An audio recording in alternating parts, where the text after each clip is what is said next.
Hello there.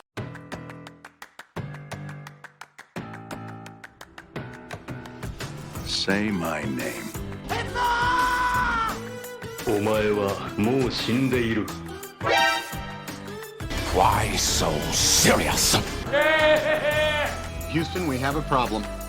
Ne sois pas désolé, sois meilleur. Encore du travail? Vers l'infini et au-delà! Moi, je voudrais savoir quand vos maladies et vos épidémies disparaîtront pour les remplacer par des plus mortels. C'est nul! You're goddamn right.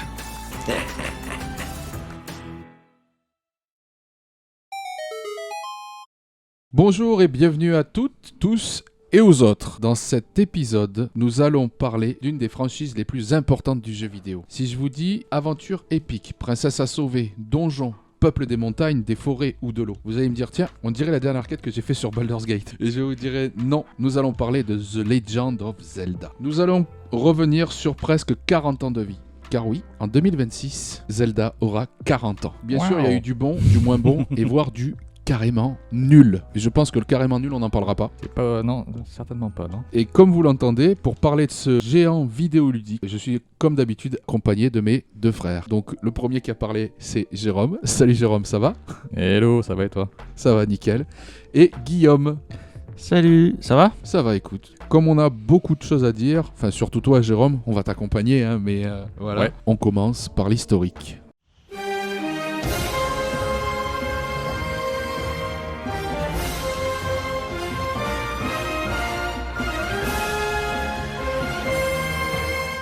Cette aventure va commencer dans les années 60, dans la petite bourgade de Sonobe. Dans cette bourgade, il y a un jeune garçon qui aime partir un peu à l'aventure, dans les forêts, tout ça, s'imaginer qui vit de grandes choses dans des mondes fantastiques, autant que dans des souterrains de vieux bâtiments où il a l'impression d'être dans des donjons avec des énigmes à résoudre. Des souterrains de vieux bâtiments.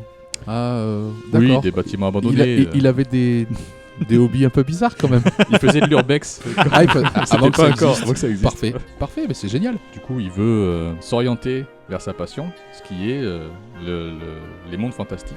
Sachant que, rappelons, dans les années 60, le jeu vidéo est ultra balbutiant, voire inexistant.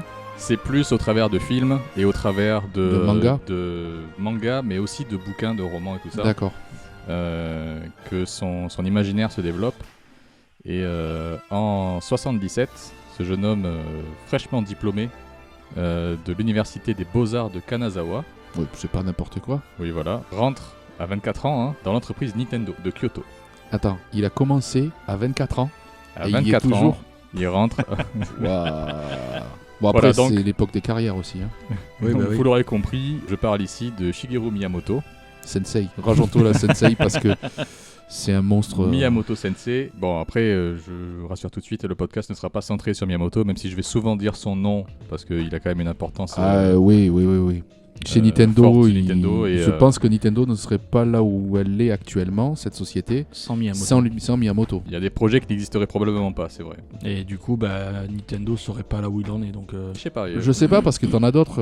Bon, on Vous va allez pas. voir, au fil de l'eau, vous allez voir qu'il y a des gens qui ont eu aussi un impact assez fort. Bien sûr, ouais. Donc, Miyamoto, il rentre à Nintendo. En 77 En donc. 77, et à la suite de projets qui sont, on va dire, anecdotiques, genre Donkey Kong Arcade, Oui, c'est rien. il devient rapidement le numéro 2, pas de Nintendo, mais le numéro 2 de tout ce qui concerne les arcades et la Famicom. Ok, donc Voilà. Donc il commence à peser dans le game, déjà. Oui, mais en fait, à l'époque, les arcades, c'est un peu... Enfin, c'est pas vraiment le truc principal de Nintendo. Ils font beaucoup de Oui. jeux autres. Mais ils font surtout des jeux de cartes, des pachinko. Oui, c'est ça. Ils Alors font beaucoup pachinko, de- c'est une sorte de flipper qu'il y a au Japon. Voilà, entre le flipper et la machine à sous. C'est l'idée. Nintendo, ils font plein de choses. Et en fait, les arcades et la Famicom, ce sont des choses dans lesquelles ils ont investi pas mal d'argent, parce que il y en a un, c'est quelque chose qui est dans beaucoup de salles de jeux et tout ça, qui commence à prendre de l'ampleur.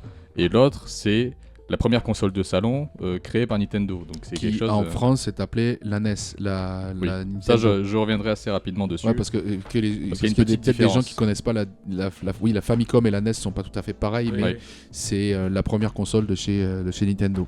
C'est ça. Vient assez rapidement l'idée de faire des jeux pour Famicom. Étant donné que maintenant il est numéro 2 de cette section, il se dit qu'il y a de quoi faire. Bon, le Premier jeu qui va se lancer, bon, c'est Mario. À partir de là, il fera souvent des jeux Mario à chaque nouvelle console. Mais il y a un jeu à l'époque qui... à l'époque...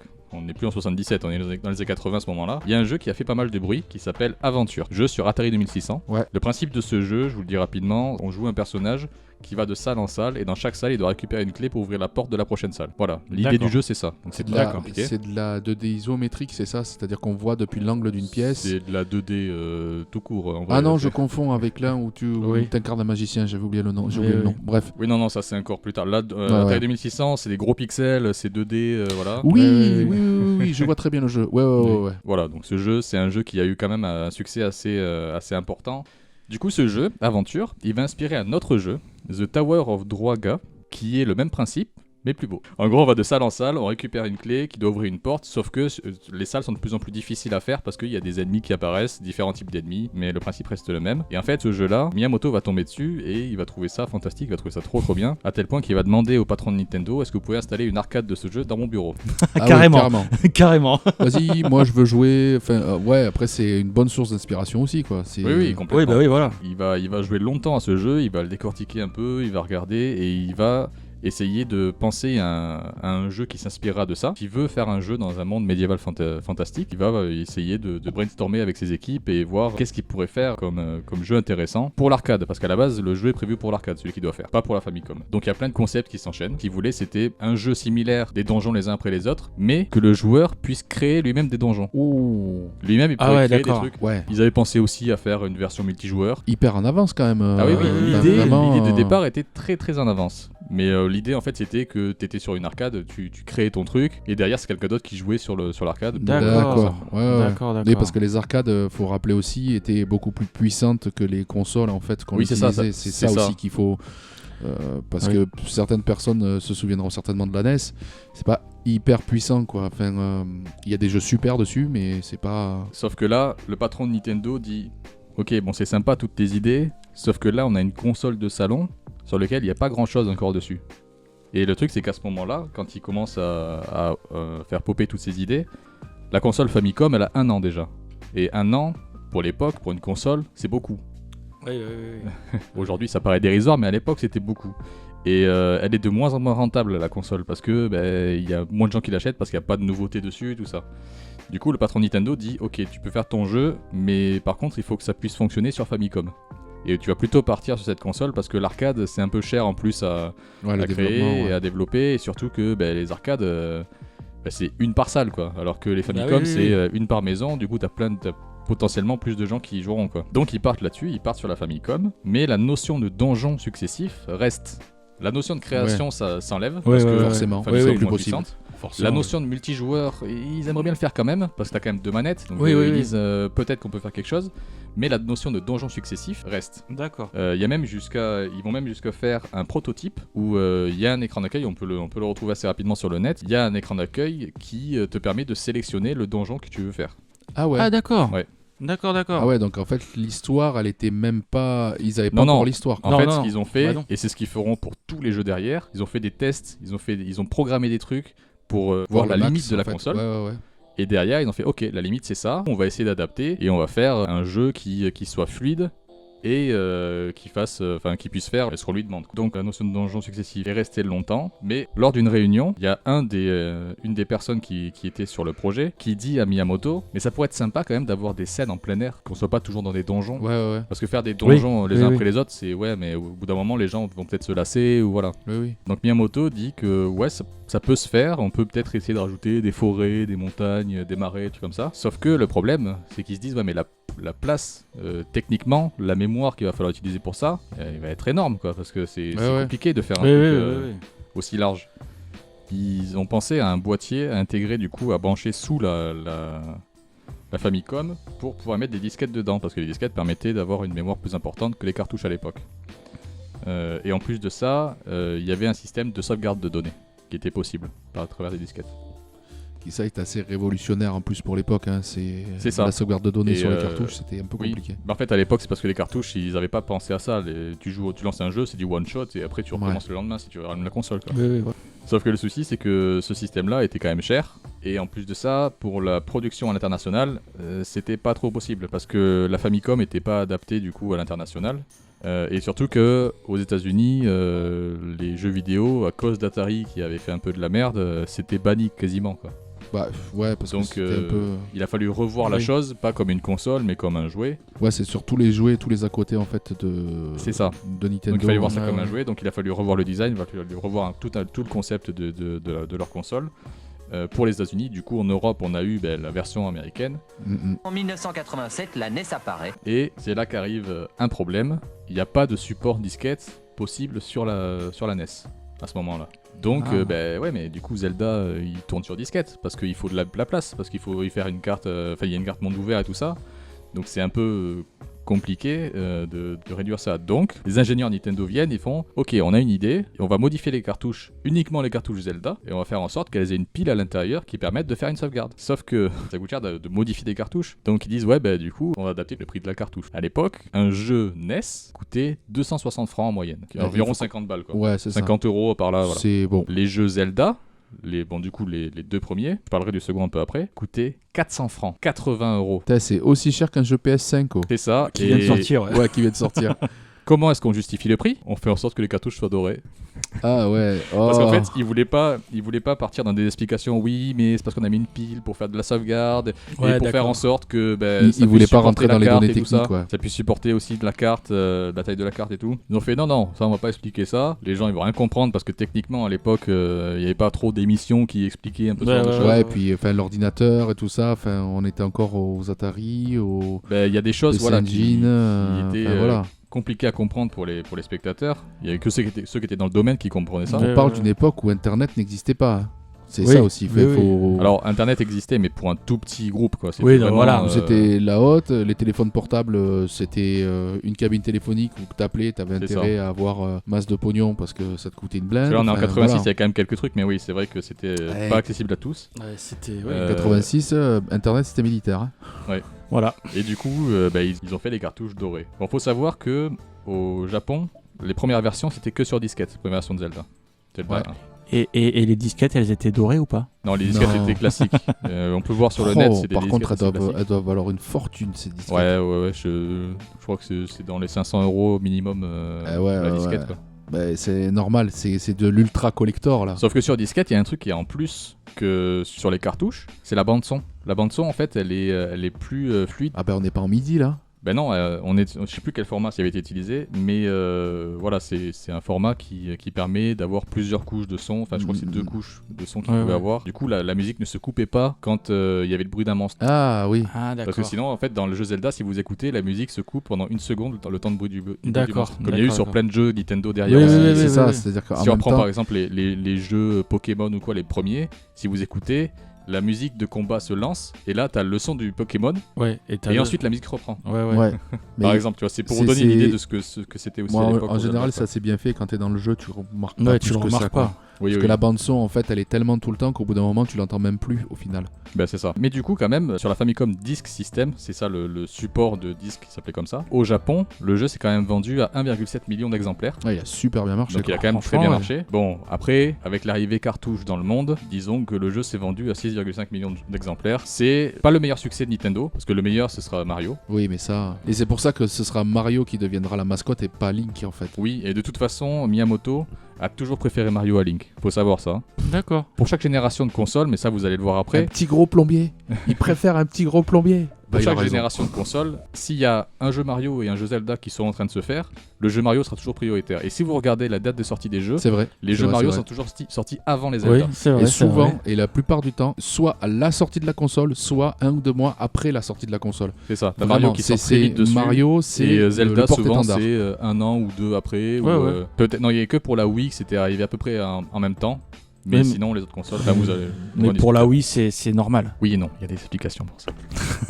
Du coup, je vais sortir quelques petites anecdotes sur le premier jeu. Toutes les idées que je vous ai dit au début, la succession de donjons, le fait de jouer en multijoueur et tout ça, et de finalement faire un truc à monde ouvert, toutes ces idées, c'est à l'échelle de quelques semaines. Ah oui. Ouais, c'est Ah allé ouais. très très vite. Hein. C'est, ils ont fait, ah ouais, on pourrait faire ça, on pourrait faire ça, on pourrait faire ça. Et à la fin de toutes ces idées, ils ont fait, bon non, finalement, on fait un monde ouvert avec Ouais, des mais- donjons dans le monde. Voilà. Ouais, mais c'est vrai en fait, c'est aussi le principe de Breath brainstorming quand on veut créer un jeu, surtout comme ça, et surtout qu'à l'époque, on est au début du jeu vidéo. Donc en fait, il n'y a pas de choses sur lesquelles s'appuyer, mis à part la littérature et le cinéma. C'est ça. Bah oui, Donc oui. c'est fou, quoi. Le truc, tu dis qu'ils disent qu'ils ont jeté tout, mais en fait, ils n'ont pas vraiment tout jeté, parce que dans Zelda, c'est une succession de donjons dans un monde ouvert. Oui, mais après... Ils ont gardé la succession de donjons. Voilà. On retrouvera... Oui, mais la succession de donjons ne se fait que pour évoluer dans l'histoire. Oui. Ou pour que ton personnage devienne plus fort. Bien sûr. Les jeux Zelda, pour moi, se rapprochent quand même de Metroidvania dans le principe de avancer quelque part. Ah, je peux pas y aller, je vais ailleurs. Et ah tiens, là, je vais débloquer un objet, une arme ou une capacité qui va me permettre d'avancer, d'aller plus loin. C'est vraiment parce que Metroid est arrivé plus tard en plus. Il n'y a pas eu de Metroid sur... Si, il y a eu Metroid sur NES. Sur NES, oui. Oui, il y a eu Metroid. Alors, il faut savoir une chose, c'est que Miyamoto déteste les jeux qui te dirigent. Oui. Et en fait, pour le Zelda, ce qu'il voulait faire, c'était... Parce que quand c'est un RPG, pour lui, il veut pas qu'il y ait un panneau avec une flèche qui indique c'est par là. Ouais. C'est pour ça que le premier jeu Zelda ressemble à ça. Que le premier jeu Zelda, t'es paumé nulle part. C'est en fonction de ce que tu sais faire que tu vas pouvoir aller à un endroit ou à un autre. Oui. Mais en vrai, tu peux quand même aller à beaucoup d'endroits. Ce qui, en fait, c'est ça aussi, c'est cette première idée qu'il avait eue pour ce jeu Zelda, que va éclore petit à petit ce que deviendra plus tard Breath of the Wild. Et Tears of the Kingdom. Oui, Tears of the Kingdom qui par la suite. Mais Tears of the Kingdom, c'est encore autre chose. On a beaucoup d'idées, on fait un second jeu. Voilà. À la base, c'est une extension, puis au final... Oui, voilà. Bref, j'en reparlerai après. Deuxième anecdote, la musique d'intro du jeu, de l'écran titre, à la base, ça devait être le Boléro de Ravel. Sérieux ? Ouais.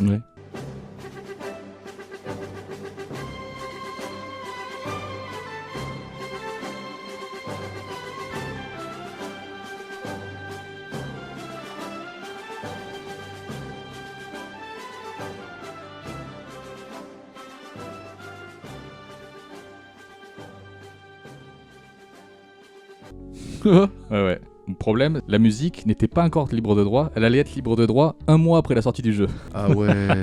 Donc ils ont fait merde, putain, ça tombe trop mal et tout, c'était celle qu'ils voulaient et tout. Du coup, le compositeur, Koji Kondo, vous allez entendre plusieurs fois ce nom parce qu'il a souvent travaillé sur les jeux Zelda. Et sur beaucoup de jeux, même en général. En fait, il va se servir de la musique qu'il avait prévue pour le monde de Zelda, quand il est dans l'extérieur, quoi. Et il va un peu la modifier, et c'est ça en fait qui va créer le thème d'intro. Qui est devenu légendaire. Oui, c'est ça, et c'est un truc qu'il a fait en une nuit, ça c'est ce qui se dit, mais je sais pas trop. J'ai pas trop trouvé de source fiable là-dessus. Mais apparemment ça se serait fait en une nuit parce qu'il fallait le rendre rapidement, parce que le jeu sortait dans pas longtemps en fait, quoi. On va dire que ça fait partie de la légende, que c'était, il y a des choses comme ça, malheureusement on le saura pas exactement. Oui, voilà. Quoi. Après il faut faire attention sur le net parce qu'il y en a qui diront non, c'est le Boléro de Ravel qui l'a modifié. Alors j'ai écouté les deux en boucle.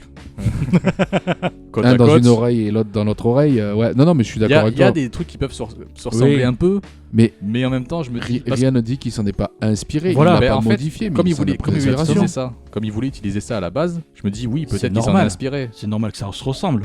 S'il s'en est inspiré, bien sûr. Bah oui, ça se ressemble pas trop non plus.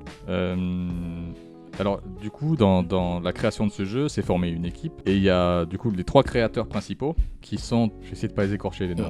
Bon, il y a Shigeru Miyamoto bien sûr, Toshihiko Nakago et Takashi Tezuka. Et ces trois-là, ce sont un peu les créateurs de tout un tas de jeux Nintendo par la suite et ils ont rapidement été appelés le triangle d'or de Nintendo. Ah mais c'est la Triforce ces mecs. Hein. C'est vraiment, ça. Non mais vraiment, c'est ça. Les faiblesses de l'un sont rattrapées par les forces de l'autre. Hein. Ils sont vraiment. Celui qui a le plus d'idées, c'est Miyamoto. Celui qui le remet souvent à sa place, c'est Tezuka. En disant ouais non mais c'est pas possible. Calme-toi, on va pas faire ça. On descend sur terre un peu. Ça. Et après Nakago, il arrivait un peu à faire l'entre-deux, faire traduction d'idées. Oui, bon, il a dit ça, mais en fait on peut adapter, faire plutôt comme ça. Ce sera à peu près ce qu'il voulait, mais pas trop. Un peu médiateur, c'est le médiateur. C'est un peu ça. D'autres infos, du coup, l'histoire de la Triforce. J'ai fait beaucoup de recherches là-dessus, mais il y a plein de gens qui ont voulu savoir l'origine. Pourquoi est-ce qu'ils ont mis ce symbole et qu'est-ce que ça représente en fait ce symbole. C'est pas le blason d'une famille de nobles. Justement, au début, Miyamoto, les premières interviews qu'il a eues où on a posé la question, mais du coup cette Triforce, pourquoi vous avez pris ce symbole et Miyamoto a répondu, vous savez, au Japon, on le voit partout ce symbole. C'est un symbole un peu comme un autre. On le voit partout. Et en fait, oui, quand tu fais des recherches au Japon, en effet, il est dans beaucoup d'endroits. Il est dans des temples, il est sur des tombes, il est vraiment très présent. Sauf que cette réponse, il y a plein d'internautes qui ont fait non mais ça peut pas être ça, c'est pas possible. Il doit y avoir une raison. Et les gens sur l'internet, ils ont fait Ah mais attends, mais il y a une famille, un clan japonais qui a ce symbole, 3 triangles, voilà c'est ça. Et ce clan c'est le clan Hojo. Oui. Sauf que ça c'est Internet qui a dit, bah du coup ça vient de là. Parce qu'il n'y a aucune interview du coup du triangle d'or, aucune où il nomme le clan Hojo. Ben voilà. Ouais, Donc, non. à bout d'un moment, il a vu ça, il s'est dit tiens, ça peut être pas mal et voilà. Sauf que ce symbole a une signification. Ce symbole, en japonais, il l'appelle le Mitsu Uroko, et ça veut dire les 3 écailles. Écailles de dragon, je suppose, Ouais, parce que ouais, c'est ouais, un ouais, peu ouais, logique. ouais. Apparemment, c'est un symbole de protection. Ouais. Mais après, les dragons représentent à la fois la force, la sagesse. Le courage, je sais pas, mais ça représente la force et la sagesse au Japon. Donc, on a déjà 2 morceaux de la Triforce. Après, j'ai pas creusé beaucoup plus, mais à partir Après, du moment où j'ai c'est vu peut-être- que c'est pas le clan, mais que ça veut dire un truc comme ça, j'ai fait oui, bon bah d'accord, il l'a pris aussi peut-être pour cette signification-là. Voilà, une histoire de protection, parce que Bien sûr. la Triforce est censée Mais on a 3 dragons dans Breath protéger of the aussi. Wild. Oui, Oui. mais c'est peut-être pour ça que c'est revenu aussi. Ouais. Ah bah c'est oui, ça. oui. Et les 3 dragons ont une couleur chacune des divinités qui ont été introduites dans Zelda 64, Ouais, Ocarina of ouais, Time. Ocarina of Time. C'est les Ouais. mêmes couleurs de Faror, de Din et de Nairou. Vert, jaune et bleu, c'est ça? Non, vert, jaune et rouge. Vert, bleu et rouge. Vert, Il bleu n'y et a pas de rouge. jaune, il y a pas de jaune. Il n'y a pas de jaune, ouais. Pas Non, de jaune. c'est ça, vert, bleu et rouge. Bah oui. Link, Zelda et Ganondorf, vert, bleu et rouge. Bleu, ouais. Ouais, mais c'est parce Le qu'il restait rouge, plus c'est qu'elle. Et C'est plus les Ganondorf. cheveux, mais. Ouais, oui, il a les cheveux rouges et son cheval il s'appelle Lièvre Rouge. Ah non, c'est pas le. Non, c'est Non. autre chose. Et ensuite, j'ai voulu chercher aussi les noms des personnages. Donc Link, Zelda et Ganon. Parce que Ganondorf est arrivé qu'avec Zelda Ocarina of Time. Oui, normalement Avant, il c'est s'appelait Ganon, Ganon, c'est le c'est magicien. C'était un démon. C'était Un démon, ouais. Ouais. le roi des ténèbres. Bon. Voilà. Link, la raison, c'est parce que Miyamoto voulait un personnage qui fasse le lien entre le joueur et le jeu vidéo. Link, ça veut dire lien en anglais. Donc Oui. Link, Voilà. c'est arrivé assez naturellement. Ouais. Bon, le design de Link, il est inspiré de Peter Pan. Ça, c'est quelque chose qui est assez Oui, cool. Oui, parce qu'il était fan de Disney en fait, Oui, oui, de oui, très, du très fan graphisme de et des talents de dessinateurs et d'animation des studios Disney. Mhm, ouais. C'est ça. Et le nom de Zelda, alors ça, Miyamoto, il sait même plus de qui ça vient. C'est un type qui a débarqué dans les bureaux, il cherchait le nom de Zelda. Bah du coup, la princesse, vous pourriez l'appeler Zelda, comme Zelda Fitzgerald. Bah oui, parce que c'était l'épouse de Francis Scott Key Fitzgerald, qui est un écrivain américain. Oui. Voilà. Et il n'était pas du tout fan de Zelda Fitzgerald. C'était Non, c'est juste euh, le nom, il a trouvé ça plutôt cool. Voilà. C'est vrai que le nom en Et lui-même. Miyamoto a fait, bah ouais, en fait, ouais, c'est pas mal. Voilà. On va le prendre. Tu imagines, c'est le gars autour d'une tasse de café ou. Ah bah tiens, j'ai entendu ça l'autre jour, c'est pas mal. Sauf on fait ça. que le gars qui a trouvé le nom, on sait pas qui c'est. Mais ça se trouve, c'était un assistant ou le mec qui apportait le café ou- Voilà. T'imagines, Non, c'est je un, pense c'est un que- stagiaire, il a donné le nom à l'une des licences les plus fortes de Nintendo. Bah ouais, hein. Surtout qu'en plus, ça fait quand même partie des rares jeux où c'est pas le nom du héros, quoi. Oui. Mais après, ça, je vais y revenir parce que le nom du jeu, bah, là-bas, ça devait pas être ça. C'est à partir du 3e jeu qui ont commencé, ils ont commencé à se dire, ah, finalement, on aurait peut-être dû changer. Mais ça restera quand même de toute façon. Et le nom Ganon, j'ai pas trouvé. J'ai cherché, mais j'ai pas trouvé s'il y avait une signification, ce que ça voulait dire, si c'était le nom d'une personne qui détestait, si c'était. Je sais pas. Peut-être le nom de l'un de ses profs quand il était pendant ses études à la fac ou. Je sais pas. Je sais pas, non, mais en Parce que plus. j'ai cherché avec Ganondorf aussi, je me suis dit, parce que Ganondorf c'est le roi des Gerudo, et souvent il est appelé roi des voleurs aussi dans les différentes descriptions, mais ça veut pas dire roi, ça veut pas dire non, Ouais. donc peut-être que certains auditeurs ont la réponse, hein, mais moi je ne l'ai pas trouvé. Laissez-le en commentaire, s'il vous plaît. Avec des sources fiables, hein, parce que j'ai Ouais. vu plein de trucs, c'est n'importe quoi. Ouais. Des C'est-à-dire que- soi-disant anecdotes, tu creuses un peu, c'est complètement faux, donc bon. Du coup, ce jeu était un franc succès, donc forcément, qui dit franc succès dit Suite. Sauf que pour la suite, Miyamoto, il était passé producteur, et en tant que producteur, tu dis quelle direction le truc doit prendre, mais tu regardes pas forcément tout le développement de la chose. Ce qui se passe, c'est qu'à ce moment-là, Miyamoto, lui, il s'occupe pas trop du jeu Zelda, du deuxième jeu Zelda. Parce que à ce moment-là, sur quoi il travaille ? Mario 2. Voilà, il est parti plus sur Mario, du coup il a juste dit à ses équipes, qui sont un peu plus nombreuses, parce que pour le premier jeu ils étaient 7 je crois, C'est en assez comptant, ouf. comptant le producteur. Ouais. Et le deuxième jeu, ils sont 10. C'est pas beaucoup plus. En comptant le producteur aussi, qui tu lui sais- ne fait que donner des. Tu sais des combien il y en directives, avait quoi. qui travaillaient sur. J'en ai aucune idée, hein, je te pose la question. Sur l'un des deux derniers, Breath of the Wild ou Tears of the Kingdom. C'était plus de 300, je crois. Ouais, c'est ça. Donc c'est juste pour vous donner une différence en fait.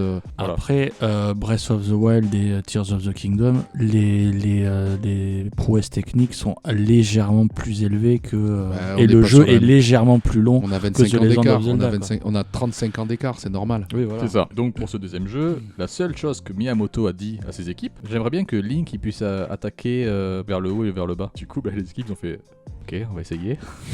Ils sont partis sur ce principe. Et à l'époque, il y avait plein de jeux sur NES qui étaient des side-scrollers.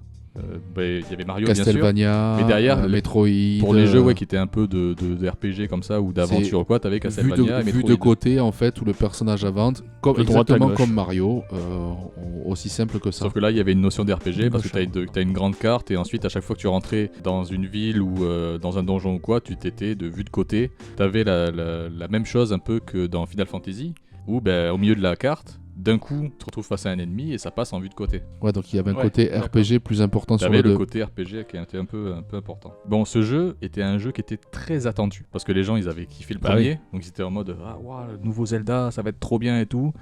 Donc, grosse attente. Au Japon, ils ont fait à peu près autant de ventes. 1,6 million. 1,6 million, ouais. Donc à peu près autant. Sur le même support. Hein. C'est Famicom Disk System. Oui, on est sur la... de toute façon, le Zelda 1 et 2 sont sur... c'est les mêmes supports que ce soit au Japon console, ou aux US. Enfin, aux US, du coup, c'est sur les cartouches aussi. Et à l'international, il y a 3 millions de ventes. Et c'est aussi la 8e plus grosse vente de Nintendo. Donc c'est le 8e jeu qui s'est le plus vendu chez Nintendo à cette époque-là. Et donc derrière, Dr Mario. Dr Mario c'est juste un puzzle game. C'est un Tetris en plus. C'est une espèce de Tetris. Ouais, mais un peu comme Super Busta Move ou Bubble dans le même principe. À l'époque, il y avait peut-être pas autant de jeux qu'aujourd'hui et Dr Mario c'était peut-être. Mais Zelda c'est un jeu d'aventure. C'est pas la même. En fait. Ouais, mais voilà, mais les gens vont peut-être avoir plus l'envie d'acheter un Mario parce que Dr Mario c'est quand même Mario plutôt avec des pilules. Voilà. Ouais, c'est ça. Et puis il y a aussi le prix. Parce que Zelda 2, je suppose qu'il était aussi cher que Zelda. Voilà. Oui. 80 balles, c'est pareil. Ouais, donc. Parce que c'est la même techno qu'ils utilisaient pour les cartouches. C'est ça. Ce jeu était assez difficile et la réputation d'être un Zelda difficile. C'est les développeurs qui ont fait ça parce que malgré le fait qu'il était quand même plus long que le précédent, ils voulaient quand même encore allonger la durée de vie. Ouais, mais rallonger la durée de vie en augmentant la difficulté, ça fait un paquet de jeux qui étaient pas top au final, quoi. Ouais, mais qui dégoûtait les joueurs plus que. Mais ce jeu divise de fou. Hein. Tu regardes sur le net, il y en a qui disent c'est vraiment cool d'avoir un truc comme ça change un peu et tout, ça fait un peu un Castlevania-like mais dans l'univers de Zelda. Et il y en a qui détestent, qui fait non mais c'est horrible ce jeu, c'est injouable. Alors moi je peux pas donner d'avis par contre personnellement, je parle pour moi, vous donnerez votre avis après, je n'y ai jamais joué. Sincèrement, je n'ai jamais joué. J'ai joué à Zelda 1, je ne l'ai pas fini, mais Zelda 2, je n'y ai jamais joué. Moi j'y ai joué en émulateur. Pardon Nintendo. Bah ça dépend si c'est celui qui est sur la Switch. C'est celui qui est sur la Switch, hein. Oui. Bien sûr. C'est vrai qu'en plus j'ai l'émulateur sur Switch, mais je l'ai pas joué. C'est pas mauvais en soi, le jeu est plutôt quand même bien fait, t'as des systèmes de parade, t'as les sauts, les attaques vers le bas et tout ça, c'est assez cool. T'as de la parade ? Oui, parce qu'en fait le bouclier il a toujours sur lui. Donc en fait dès que tu reçois un projectile, tu peux le parer avec ton bouclier. Ouais, mais ça c'est valable aussi dans le 1, tu l'as aussi, mais il faut pas bouger, c'est ça. Dans le 1, je sais plus. Je crois que t'as le bouclier, mais il faut que tu l'actionnes pour. Je sais, franchement, le 1, je me souviens très peu. On parlera du 3 après, mais dans le 3, je sais que le bouclier, c'est soit t'avais une touche, soit. Dans le 3, c'est plus la taille qui comptait. Hein. Oui. C'est un tout petit bouclier, fait que le projectile arrive sur ton petit bouclier, et après, à la fin, t'as un truc qui fait la taille du personnage. Tu fais trop facile, quoi. C'est normal. Ouais, c'est ça. Bref, au niveau des jeux Zelda, ça s'arrête ici pour la NES. Nintendo annonce qu'ils sortent une nouvelle console. C'est pas la dernière fois que vous entendrez parler de Super Nintendo. Qui dit nouvelle console dit, du coup, on va mettre toutes nos licences phares dessus, les opus. Mario, Zelda. Donc Metroid, on commence par Mario. Forcément. Oui. Et ensuite, on adapte le reste. Parce que en fait, c'est arrivé les autres licences sont arrivées quand même assez tard par rapport à Mario. Parce que Zelda 3 devait sortir à la base, à la sortie de la console. Sauf que ça a pris du retard parce qu'ils étaient très très ambitieux pour ce jeu-là. Du coup, il est sorti 1 an après la sortie de la console au Japon. Mais je crois qu'en France, c'est plus tard encore. Link to the Past, 91, il est sorti au Japon et en 92, il est sorti en France. Pour ce troisième opus, Miyamoto revient sur le devant de la scène parce qu'il s'était absenté pour Zelda 2 et il n'a pas été vraiment satisfait du résultat. Du coup, il décide de revenir pour celui-là et d'être un peu plus impliqué dans le travail malgré le fait qu'il soit encore producteur. C'est juste une personne qui prend les décisions, c'est pas vraiment une personne qui va agir directement sur le développement. De toute façon, il y a toujours le trio derrière. Justement, j'allais dire derrière, le triangle d'or est présent encore une fois, qui était du coup plus vraiment un triangle pour le jeu précédent, quoi. Oui. Mais là, ils sont tous de retour. En plus de ça, comme ils ont beaucoup d'ambition pour ce jeu et au fur et à mesure des idées, ils se rendent compte que ça va demander beaucoup de travail. Ils engagent du monde. Ils montent jusqu'à presque une trentaine de personnes. Ce coup-ci. Ils multiplient par 3 carrément. Ouais, voilà, c'est ça ce que j'allais dire. Par contre, il faut savoir, c'est que pour la musique, il n'y a toujours qu'une seule personne. Oui, mais C'est Koji Kondo qui est toujours là, tout seul. ce mec-là. Mais il a carte blanche. Ouais. Ce mec-là. Et Par puis, contre, il est très talentueux. c'est ouais, Oui, c'est bah ça. oui. Et il faut savoir que Koji Kondo, il a aussi fait la musique d'un certain nombre de jeux Mario aussi. Donc au niveau de Nintendo, c'est un type qui pèse aussi dans le son. C'est quelqu'un qui a marqué le jeu vidéo de toute façon, par ses thèmes et tout ça. Comme pour le premier jeu Zelda, la première chose qu'ils vont faire, c'est qu'ils vont tester les capacités de la console. Nouvelle console, où ils commencent à faire des tests techniques. Et c'est là qu'ils essayent de voir si... Enfin, c'est Miyamoto surtout qui insiste pour ça, mais au final les développeurs rapidement ils disent Poto, calme-toi. C'est de faire des jeux 3D, un jeu 3D. Mais bon, les développeurs ont fait ça va laguer, ça va pas être intéressant. Voilà, on va peut-être attendre un peu. On va reprendre la formule du premier jeu et on va l'améliorer. C'est plus dans cet objectif qu'il était parti les développeurs et le réalisateur de cet opus. Donc de nombreuses idées arrivent quand même avec cette forme de gameplay, notamment le fait qu'à la base, ils voulaient qu'il y ait 3 personnages dans l'aventure, qui se suivent constamment. D'accord. Donc Link, qui est le combattant à l'épée et tout ça, ils voulaient mettre en plus un magicien, et ils voulaient mettre une fée, qui te suivait aussi partout. Ah, donc il y a déjà le truc de la fée qu'on reverra dans plus tard. Mais là, ils voulaient vraiment pas une boule de lumière, quoi. Ils voulaient vraiment une personne avec des ailes, quoi. D'accord. Ouais, donc complètement Peter Pan, quoi. Oui, Peter Pan avec clochette et un magicien. Avec le début d'une mauvaise blague. Voilà, donc c'était l'idée, ça c'était une des idées. Bon, vous le savez maintenant, si vous avez joué au jeu, vous le savez que ça n'a pas été suivi. Hein, mais il y avait une autre idée, et ça par contre, ils auraient pu le mettre, d'après Miyamoto, c'est une de ses interviews, il a dit ça, s'ils avaient eu assez de temps, c'était des concepts techniques. Ils voulaient avoir la possibilité de faire en sorte que le feu se propage. On brûle un buisson, ça brûle celui d'à côté, puis celui d'à côté, puis celui d'à côté. Ouais. Cette idée-là. Et ils avaient aussi l'idée de si on creuse un trou proche d'une source d'eau, l'eau allait couler dans le trou. Ouais, ils voulaient rajouter un peu de réalisme. Donc ils voulaient rajouter ces notions-là. Ouais. C'était déjà dans ces idées à ce moment-là, quoi. Ouais, et Miyamoto a dit ces idées-là, on aurait pu les faire si on avait eu 6 mois de plus de développement. Sérieusement ? Ouais. Ça veut dire que les capacités techniques de la Super NES étaient capables de ça. Et ça pouvait l'admettre. Ouais. Wow. Ça, c'était pas un problème technique pour eux, c'était vraiment un problème de temps. Parce qu'on parle d'une console du début des années 90 quand même. Ouais. Complètement. C'est pas... ça remonte à 30 ans. Hein, donc, c'est ça. Quand tu vois que certains jeux ont déjà du mal à propager le feu, voire ils le font pas du tout. Oui, non. Mais là, c'était déjà une idée qu'ils avaient. Et des rumeurs disent qu'il y a un prototype de ces trucs-là, mais bon, c'est des rumeurs, encore une fois. Ça, j'ai pas vu de source fiable, ni d'image, ni quoi que ce soit. Donc, c'est peut-être dans les placards de Nintendo, tu sais, à mon avis. Mais ils doivent avoir des prototypes là-bas. Des trucs qui... C'est la mecque du gamer, quoi. Tu vas là-bas, tu fais « Waouh, c'est magique ». Ah oui. Quand t'es fan de cet univers-là et surtout de Zelda et tout, je pense que ça doit être assez ouf, ouais. Vous allez voir après, il y a certains prototypes, j'aimerais beaucoup les voir, en vrai, parce qu'il y a des trucs apparemment qu'ils auraient gardés, et c'est pour certains autres jeux. Et c'est une mine d'or, hein. Ceux qui n'ont pas de valeur du coup, c'est tellement... Ouais, c'est inestimable, quoi. Oui, c'est ça. Ce qu'ils voulaient faire aussi, parce que le principe des mondes parallèles est arrivé assez vite. Ça, ils étaient tous d'accord pour partir dans cette direction. Donc à la base, ils voulaient faire 3 mondes parallèles, explorables. Sauf que quand tu creuses un peu dans les interviews qu'il y a eu des différents développeurs, c'était pas genre on fait 3 mondes qui se ressemblent un peu mais qui a des variations entre la lumière et les ténèbres, quoi. Non, c'était 3 mondes bien distincts. Donc ça veut dire 3 maps totalement différentes. Voilà. Parce qu'en fait, dans son interview, Miyamoto, il a dit qu'à la base, oui, il voulait faire 3 mondes explorables, mais qu'au final, ils en ont fait que 2 qui étaient légèrement différents. Et là, tu te dis, ah ouais, donc à la base, il voulait vraiment un truc... Oui, parce que c'est ce qu'on n'a pas dit, c'est qu'effectivement... C'est ça, il a dit qu'au final, ils ont opté pour 2 légèrement remodelés, l'un par rapport à l'autre. Oui, parce qu'en fait, dans certains moments du jeu, tu dois swiper, en fait, tu dois changer de monde pour avoir... En fait, il y a un endroit où tu vas avoir une pierre qui t'empêche l'accès. Si tu vas dans le Dark World, donc en fait, la version ténèbres du monde de...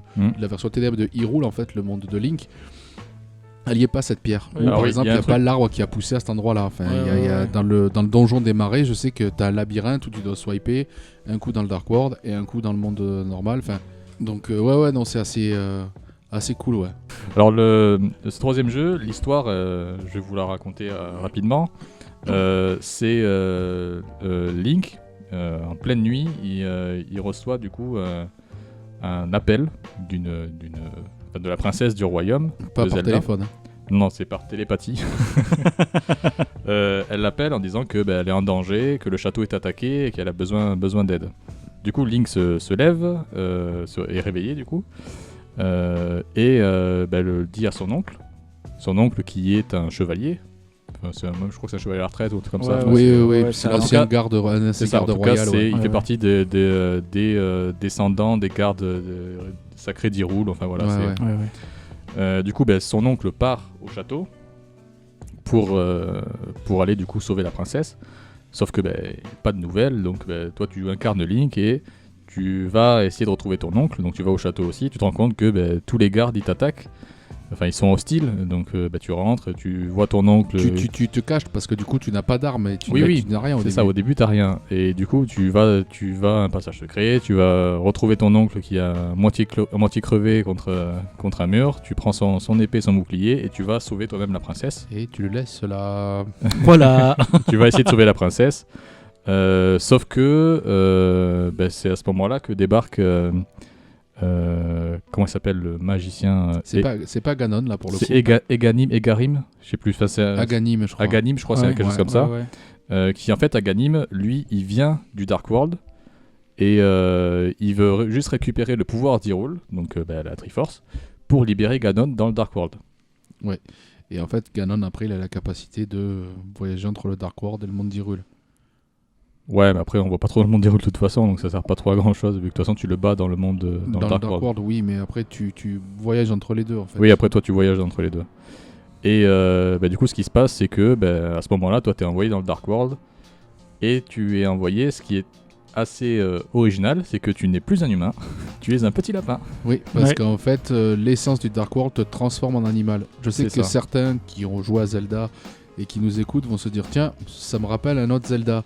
Et oui, ils se sont inspirés forcément de ça, même si c'est fait d'une autre façon et c'est différent dans Twilight Princess, dont tu nous parleras tout à l'heure. Ouais. Mais effectivement, c'est ce côté-là qui est quand même assez fou pour une...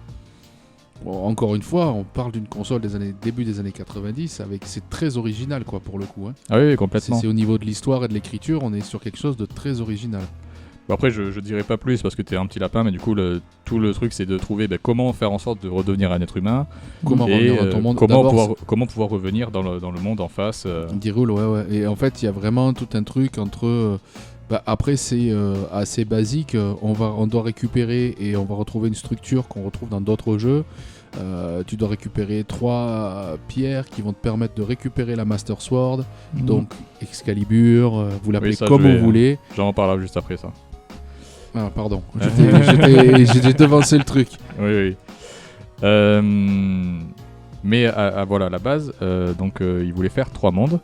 Ils n'ont pas vraiment expliqué les mondes ce que ça devait être, parce qu'on connaît le monde des ténèbres, le Dark World du coup, et le monde de la lumière qui est le monde d'Hyrule qu'on connaît, mais ils voulaient faire un 3e monde. Mais ils n'en ont pas dit plus, étant donné qu'il n'est pas sorti. Le monde gris. Je sais pas. Entre les deux. Et l'idée de base, c'était Link devait d'abord évoluer dans le monde de la lumière, et une fois qu'il serait assez fort, il irait dans le monde des ténèbres pour battre Ganon. Ouais. C'est quand même plus ou moins gardé dans la grossièreté du truc, parce qu'en fait c'est pas totalement ça quoi. Il y a plutôt un voyage entre les deux. Oui, mais à la base, ce qu'il voulait faire, c'était vraiment qu'il reste dans la lumière parce que Link n'est pas un chevalier au début. Non. Link, c'est juste le neveu d'un chevalier. Voilà.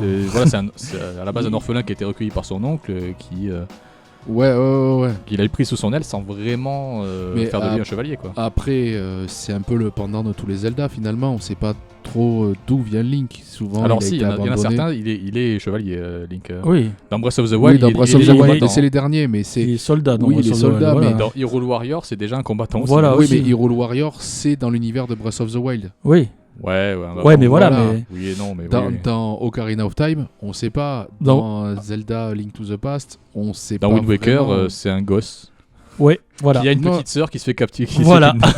Oui, non, mais d'accord. On en reparlera aussi. Oui, oui. Bref, on diverge un peu beaucoup. Voilà, je vais vous donner quelques infos sur le jeu en plus, notamment la bande son. Étant donné qu'on est sur un nouveau support plus puissant, Koji Kondo, on lui a donné complètement carte blanche et lui, il n'y a plus besoin d'avoir un support particulier ou quoi. Sur les cartouches actuelles, on peut mettre 2 bandes son les unes sur les autres.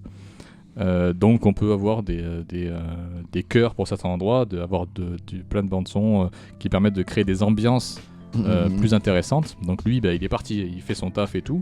Sauf que à la fin, quand il rend son taf, le truc ça fait 1 mégabit. Alors, pour vous donner une ordre d'idée, une cartouche de Super NES, ça fait 8 mégabits. Donc il y a 1/8 de la cartouche, c'est le son. Ah, mais ils l'ont vraiment gardé du coup. Non, ils l'ont pas gardé. Parce que quand il a rendu ça, il a fait... Enfin, t'abuses un peu quand même là. Il va falloir qu'on bosse que sur 7 mégabits pour faire tout notre jeu. Et au final, il a fait merde, c'est vrai, mais je voudrais quand même garder et tout. Donc avec les ingénieurs de chez Nintendo, il a trouvé une solution pour compresser à mort le son. Histoire que ça prenne moins de place. Ça me rappelle l'anecdote sur Final Fantasy VII, où Final Fantasy VII, si vous avez 3 CD, c'est que le dernier CD à la fin, c'est surtout pour la bande son du combat final en fait. Ouais. Qui prend la moitié du CD. Et parce que sur le Final Fantasy VII, le 3ème CD, c'est uniquement le boss final. Hein. Oui, non. Alors en grande partie le boss final. Hein. Tu J'ai pas joué, mais ouais. non, en fait, t'as tout le reste du monde, mais t'as non, tout d'accord. débloqué en fait. D'accord. Tu peux voyager, tu Voilà, peux. mais- Voilà, tu Du te coup, avec sers. le remake, le dernier jeu, ce sera full sonore. J'en sais rien, mais. Je sais pas, mais bon, déjà, moi, Ouais. il m'intéresse pas. Mais là, c'est Final Bref. Fantasy VII. C'était juste pour ce petit aparté pour justement être en lien avec. T'as quand même un mec. un huitième, c'est ouf. Un 8ème, non, c'était abusé. Du coup, il a réussi à modifier ça. Faut savoir aussi que ce jeu Zelda, il apporte d'autres notions aussi. C'est le premier à apporter une notion d'épée divine. Ah ouais, Parce qu'avant, c'était pas des épées divines, c'était une épée plus forte. Voilà, t'as une épée plus forte. une Voilà. épée magique. Sauf que là, c'est une épée divine à tel point que la version française, la traduction, c'est Excalibur. Oui, mais parce que c'est ce qui est le plus proche de nous et qui. Parce que sinon, c'était Qui la nous Master Sword, mais voilà. Ouais. Bah, il y en a qui l'appellent la Master Sword, il y en a qui vont l'appeler Excalibur, il y en a. Voilà, c'est. Ça dépend de la version en fait. Oui, Oui, c'est ça. mais même il y a des joueurs, moi je l'appelle la Master Sword. mais- Après, j'ai pas creusé toutes les versions. Ça se trouve en italien, c'est encore autre chose. En espagnol, c'est encore autre chose. Master Sword. C'est un jeu aussi où les quêtes annexes avaient une importance plus élevée que les jeux précédents. Parce que dans le 2, je crois qu'il y avait aussi des quêtes annexes, mais c'était pas quelque chose de. C'était anecdotique. C'était assez anecdotique. Et comme là, il y a des personnages qui sont un peu plus emblématiques dans celui-là, qu'ils ont écrit un peu plus pour les personnages secondaires. Il a voulu mettre des quêtes annexes. Ouais, Miyamoto t'as a le voulu ranch- qu'il y ait des quêtes annexes T'as le intéressantes. ranch long là. Oui, enfin, t'as plein de choses. Mais le village Cocorico aussi, par exemple, c'est oui. quelque chose qui Première est apparition. resté après Ouais, tout le ouais, temps. Hein, c'est. Ça fait partie des marques de fabrique de Zelda, quoi. C'est presque ça. dans le cahier des charges Zelda. Il faut qu'il y ait un village Cocorico. Avec des il faut La qu'il y forêt, ait- la Village forêt avec dans des poules. laquelle il y a l'épée Excalibur, c'est quelque chose aussi qui a été assez important dans ouais. Zelda et qui est resté après aussi et qu'on retrouve dans Breath of the Wild. C'est pas le bois perdu, mais pas loin, quoi. Ouais. Ouais. Mais par contre, il y a des choses qui ont été abandonnées, mais que en vrai ils auraient pu mettre s'ils avaient eu assez de temps de développement. C'est des actions de manger et danser. C'est quelque chose qu'ils auraient bien voulu mettre. Et Ah ouais. On peut danser. en termes d'utilité, pas grand chose. Mais Alors on danse, mais que pour un truc. Oui, mais c'est une mission pour particulière. quête, ouais, c'est une là, en mission, fait, ouais. en gros, t'avais une action manger, une action danser qui était possible. Quoi. Super. Oui, mais après, ça aurait fait un peu. La danse, ils l'ont pas gardé dans aucun jeu, mais manger, oui. La danse. Ouais, non, peut-être pas. Je sais pas. Ouais, en vrai. Peut-être qu'il y a des quêtes annexes sur d'autres jeux où il y a ça. Ouais, mais c'est pas une action que tu fais qui a une certaine utilité. Bon, ce jeu finit par sortir. C'est un succès planétaire. C'est. Alors, le RPG, pour son époque, hein, le mieux vendu de la Super NES. En face, qu'est-ce qu'il y a il y a quand même des mastodontes en face. Hein. T'as pas Final Fantasy? T'as Final Fantasy Star Ocean. 4, 5, 6. Y a pas Star Ocean aussi? Il y a. Ou Star Ocean, ce sera peut-être Secret of Mana. au Japon, ouais. Il y a Secret of Mana, forcément. Il y a Dragon Quest 4-5 je crois. Ouais. Mais en fait, en fait le truc c'est que là je cite des noms de jeux qui sont pas forcément sortis dans le reste du monde. Parce que non, Final Fantasy 4, 5, 6 ne sont pas sortis à à cette cette époque-là dans le reste du monde. Le 6, je crois qu'il sort plus tard sur Play 1 dans le reste du monde. Oui, Il me oui, semble oui. qu'il n'est pas sorti sur ouais, Super mais c'est NES, des remakes ou des ouais, c'est des remasters qu'ils ont ressortis. Mais en fait, au Japon, ce jeu-là, donc Zelda Link to the Past, c'est vrai que j'ai pas dit le nom encore, mais il s'est vendu. En fait, c'est le jeu le moins bien vendu au Japon. Le RPG le moins bien vendu au Japon, mais à partir du moment où tu ouvres les portes à l'international, c'est le mieux vendu. D'accord. Bref, quelques anecdotes sur ce jeu. Plusieurs noms ont été proposés. En fait, à ce moment-là, quand ils ont sorti ce jeu, ils se sont dit The Legend of Zelda. Ouais, mais Zelda, on n'a pas envie que ça soit un personnage trop central, parce qu'au final, il y a plusieurs épisodes où Zelda l'est même pas. Donc, oui, bah oui. Oui, puis on la voit même pas. Ce qu'ils voulaient, on la voit très peu, quoi. Ouais. Ce qu'ils voulaient faire, c'est remplacer par The Hyrule Fantasy. Ouais. Et derrière, mettre un titre en plus, tu vois. Hyrule Fantasy et Link to the Past, ça aurait été Ouais, parce qu'en fait, ils voulaient faire comme Final Fantasy au final. Ça ressemble, tu vois. Ouais, mais Final Fantasy, il n'y a pas de titre derrière. Final Fantasy, c'est arrivé beaucoup plus 1, tard. 2, 3, 4. Voilà, comme Dragon Quest, comme. C'est ça. Mais là, ils voulaient faire Hyrule Fantasy et derrière le nom. Mais au final, ça n'a pas trop tenu. Comme Castlevania alors. Castlevania, c'était Castlevania. Et ensuite, t'avais un nom. Symphony of Dissonance. Oui, c'était un peu l'idée de faire ça. Mais en fait, comme ils ont fait 2 jeux qu'ils avaient appelés The Legend of Zelda, ils ont fait on va rester dans cette lignée. En vrai, parce que les gens vont croire que c'est autre chose, que ça a plus rien à voir. Voilà. C'est ça, mais c'est aussi parce qu'à l'international, les gens ils disaient pas The Legend of Zelda, ils disaient les jeux Zelda. Oui, bah oui. Et ça, comme c'est resté, ils se sont dit on va garder ça. Ça veut dire que les gars du marketing ont fait du bon boulot, pour une fois. Que le gars qui a apporté un café et qui a dit ça serait bien qu'on appelle la princesse Zelda. Oui, mais en vrai... Il a fait du bon boulot. Parce que le jeu n'a pas fonctionné parce qu'il avait ce nom-là, il a fonctionné parce qu'il était bien. Oui. Après, les gens... Si c'était appelé The Hyrule Fantasy dès le départ, ils auraient dit les jeux Hyrule. Oui, bien sûr. Mais le truc, c'est qu'ils l'ont fait, ils ont sorti 2 jeux. Le premier a très bien marché, le deuxième a un peu moins bien marché, mais du coup, en fait, c'est ancré dans l'esprit des gens. Si tu changes de titre, ils vont se dire c'est autre chose. C'est pas la même chose. C'est bête, hein, mais c'est assez logique. Oui. Et au final, maintenant, c'est Zelda, quoi. Oui, c'est ça. Maintenant, on dit les jeux Zelda. Bah oui. Autre anecdote, la division des cœurs en 4. Ce serait Miyamoto qui aurait eu l'idée quand il a vu ses 2 collègues, Tezuka et Nakago, qui étaient en train de faire un puzzle. Parce qu'en fait, il voulait que la barre de vie soit augmentée, mais il voulait pas avoir une infinité de cœurs à l'écran. D'accord. Et en fait, il a vu le principe des puzzles et il a dit vous pouvez bien de partager les cœurs en 4. Et en fait, le truc c'est que cette anecdote elle est un peu particulière parce que pendant une interview, c'était Nakago qui avait fait cette interview. Lui, il savait plus trop s'ils avaient eu cette idée pour le premier Zelda ou pour le troisième. Parce qu'en fait, le premier, il me semble que c'est que des demi-cœurs et pas des quarts. Oui. Il me semble. C'est vrai que j'ai pas donc ça vérifié permet d'étendre ta barre de vie sans avoir 10 000 cœurs à l'écran. C'est ça. Parce qu'en plus, je crois que tu peux en avoir une vingtaine aussi dans celui-là. Oui, un certain nombre. Ok, ensuite c'était autre anecdote encore, j'en ai quelques-unes quand même. Oui, Koji Kondo qui a fait, comme je l'ai dit au début, la bande-son tout seul. Tout le jeu, toutes les musiques et tout seul. Respect. Voilà, ça a pris du coup beaucoup de place. Et autre chose, dans les donjons de Link to the Past, on a des fois des chaînes de feu, des boules de feu qui sont les unes à côté des autres et qui tournent. Et bien ce truc-là aurait dû normalement apparaître déjà dans le premier jeu Zelda, sauf que Miyamoto s'est dit les gens vont croire qu'on copie Mario. Du coup, on va pas le mettre tout de suite. Non, mais c'est vrai. C'était des trucs qu'il y avait dans les donjons Bowser. Donc, c'est ça. Oui. Ils se sont dit, en fait, et je pense que c'est très intelligent de la part de Miyamoto, c'est d'essayer de ne pas faire de lien entre Mario et Zelda. Ouais. Alors, plus tard, il a pas été si intelligent que ça. Non, mais pour le début, il a une équipe, parce que certaines pour fois. Le début, oui, bah écoute, oui. Mais voilà, c'était ça, il voulait pas que les gens croient au plagiat ou quoi que ce soit, alors que en vrai... En plus, il n'y a même pas de plagiat, c'est la même c'est la même personne qui invente. C'est la même maison, on va dire, c'est pas tout à fait... Ouais, mais les gens à l'époque ne le savaient pas forcément et il y avait moins de... Oui, c'est ça. C'était plus difficile d'avoir des informations, t'avais des magazines de jeux vidéo, mais c'est tout, quoi. Et voilà, après, il n'y a pas grand-chose de plus à dire sur ce jeu. Il y a plein d'informations, en vrai, parce que ce jeu, c'est un jeu qui a été important, qui a mis longtemps à développer et tout, et voilà, si vous voulez plus d'infos... Je vous invite à faire des recherches plus approfondies. Parce que je sais que ce jeu est le préféré de beaucoup de gens. Notamment toi, Thomas. Ah bah oui. Moi, c'est sans contexte. Alors, vous avez peut-être trouvé que je suis vieux et tout, mais en fait... oui, je suis vieux. sais moi les nez malheureusement. Ça va Bref, quand même. le plus drôle quand même, c'est que c'est pas mon premier Zelda. Mon premier Zelda, c'est Zelda qu'il y avait sur Game Boy. Link's Awakening. Link's Awakening. J'en parle juste après. Ouais. Qui est le premier Zelda auquel j'ai joué, que j'ai fini et tout ça, que j'ai beaucoup aimé. Et ensuite, j'ai découvert Zelda 64 et tout ça. C'est un Zelda que j'ai connu sur le tard, en fait. Je devais avoir une vingtaine d'années. Et pareil, j'y ai joué sur un émulateur sur PC, sur Nintendo. Mais bon, c'était assez difficile. T'avais pas joué sur Game Boy Advance ? La version... Non, j'y ai pas joué sur Game Boy Advance à celui-là. Ah. Et en plus, j'ai vraiment joué à la version Super NES. Voilà, vraiment.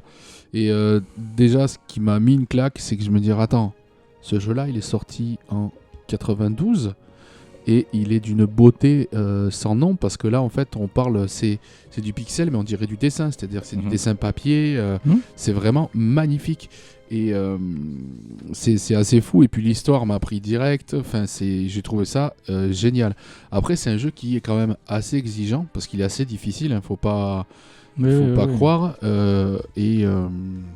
Pour moi, en fait, j'avais testé un petit peu Zelda 1. Je trouve qu'en fait, c'est celui qui sublime et qui met en place en fait tout ce que Zelda va devenir. C'est-à-dire que le Zelda, on va dire que Zelda 1 c'est pas un brouillon parce qu'il est quand même très bien en soi, c'est un très bon jeu, mais Zelda 2 en fait a mis les bases de ce que va être Zelda. C'est ce qu'on disait, c'est-à-dire que on dirait qu'il y a un cahier des charges en fait quand tu joues à Zelda. Il doit y avoir t'as le bois perdu, tu vas avoir les différentes races en fait qu'on voit, qu'on commence à voir certaines. Je crois que dans Zelda 3 ils appellent ça les manche-pierres, la mauvaise traduction. On voit quelques gorons, on voit des auras, mais c'est des méchants en fait. Ça c'est une restante du premier jeu qui était pas gentil. Hein. Ils étaient pas gentils, donc mais on voit et on voit une structure en plus qui est assez qu'on va retrouver dans pas mal d'autres jeux Zelda, c'est-à-dire que pour devenir plus fort, pour avoir la Master Sword, donc comme je disais tout à l'heure, on récupère 3 pierres, et une fois qu'on a les 3 pierres, on récupère la Master Sword, et ensuite on doit aller aider 7 sages. Alors on va parler d'un jeu qui vous rappellera ça tout à l'heure, mais c'est une structure qui est assez basique et présente dans beaucoup de jeux Zelda, de devoir faire ce genre de choses. Et dans beaucoup de jeux vidéo en général après. Oui, bien sûr, parce qu'on parle de ce genre de jeu-là. Et c'est vrai que son histoire, maintenant vous allez dire, ouais, c'est bateau et tout, mais je trouve, j'essaie de me remettre dans le contexte de l'époque aussi quand j'y ai joué. Voilà. Alors, je vous le dis, hein, pour le finir et avoir tous les objets, ouais, j'ai dû utiliser des solus parce qu'il y a des trucs qui sont assez compliqués en fait à trouver par soi-même. Notamment parce que la Master Sword on peut la faire évoluer et il faut certains objets et tu les trouves soit dans des donjons, soit après avoir fait certaines quêtes annexes et tout. Et c'est vrai que c'est pas une critique du tout que je fais pour les créateurs de Zelda, et c'est quelque chose que j'aime bien quand même dans ces jeux-là, c'est qu'on n'est pas guidé, on n'est pas pris par la main en disant c'est par là qu'il faut aller, t'as vu tous les trucs qui brillent, c'est ça qu'il faut ramasser. Non, c'est bon. Et c'est un jeu à monde ouvert sans patounes. D'accord ? Oui. Je déteste les patounes. Donc pour ceux qui ne savent pas, les patounes, c'est des objets à collecter, c'est des collectibles, collectables, je sais jamais comment on dit. Qui n'apportent rien par des points. Voilà. Exactement. Et même des points, c'est juste oui, tu as récupéré toutes les lettres du facteur. Ou alors comme dans c'est les premiers Assassin's Creed, vous avez récupéré toutes les plumes d'oiseaux en haut des plus hauts bâtiments. Ça fait quoi ? Vous avez débloqué un trophée. Ouais, mais moi je ne cherche pas les 100% de trophées, donc je m'en fous. En vrai, ce truc de patounes, ils le feront plus tard. Mais oui, ils le feront plus tard, je suis d'accord avec toi. Mais dans celui-là, ça n'y était pas. Et c'est ça qui fait que c'est pas que ça. C'est toute l'histoire, c'est le gameplay, c'est le fait de devenir de plus en plus fort avec les objets et tout. La barre de magie. Oui. Ouais. La barre de magie qui apparaît. Ça, c'est avec des objets magiques et tout ça. Hein ? Barre de magie, t'as une torche. Enfin, t'as une lampe qui fait du feu là. C'est utiliser ta barre de magie. Pourquoi ? Parce que c'est une flamme magique. Bah oui. Il faut bien l'allumer. Ouais, mais non, non, mais après t'as des sorts. Ça marche pas quand même. Je veux bien le bâton qui fait apparaître un cube, d'accord, parce que c'est un bâton magique. Oui. Mais le truc qui. Je suis désolé, là, par contre, ça marche pas très bien.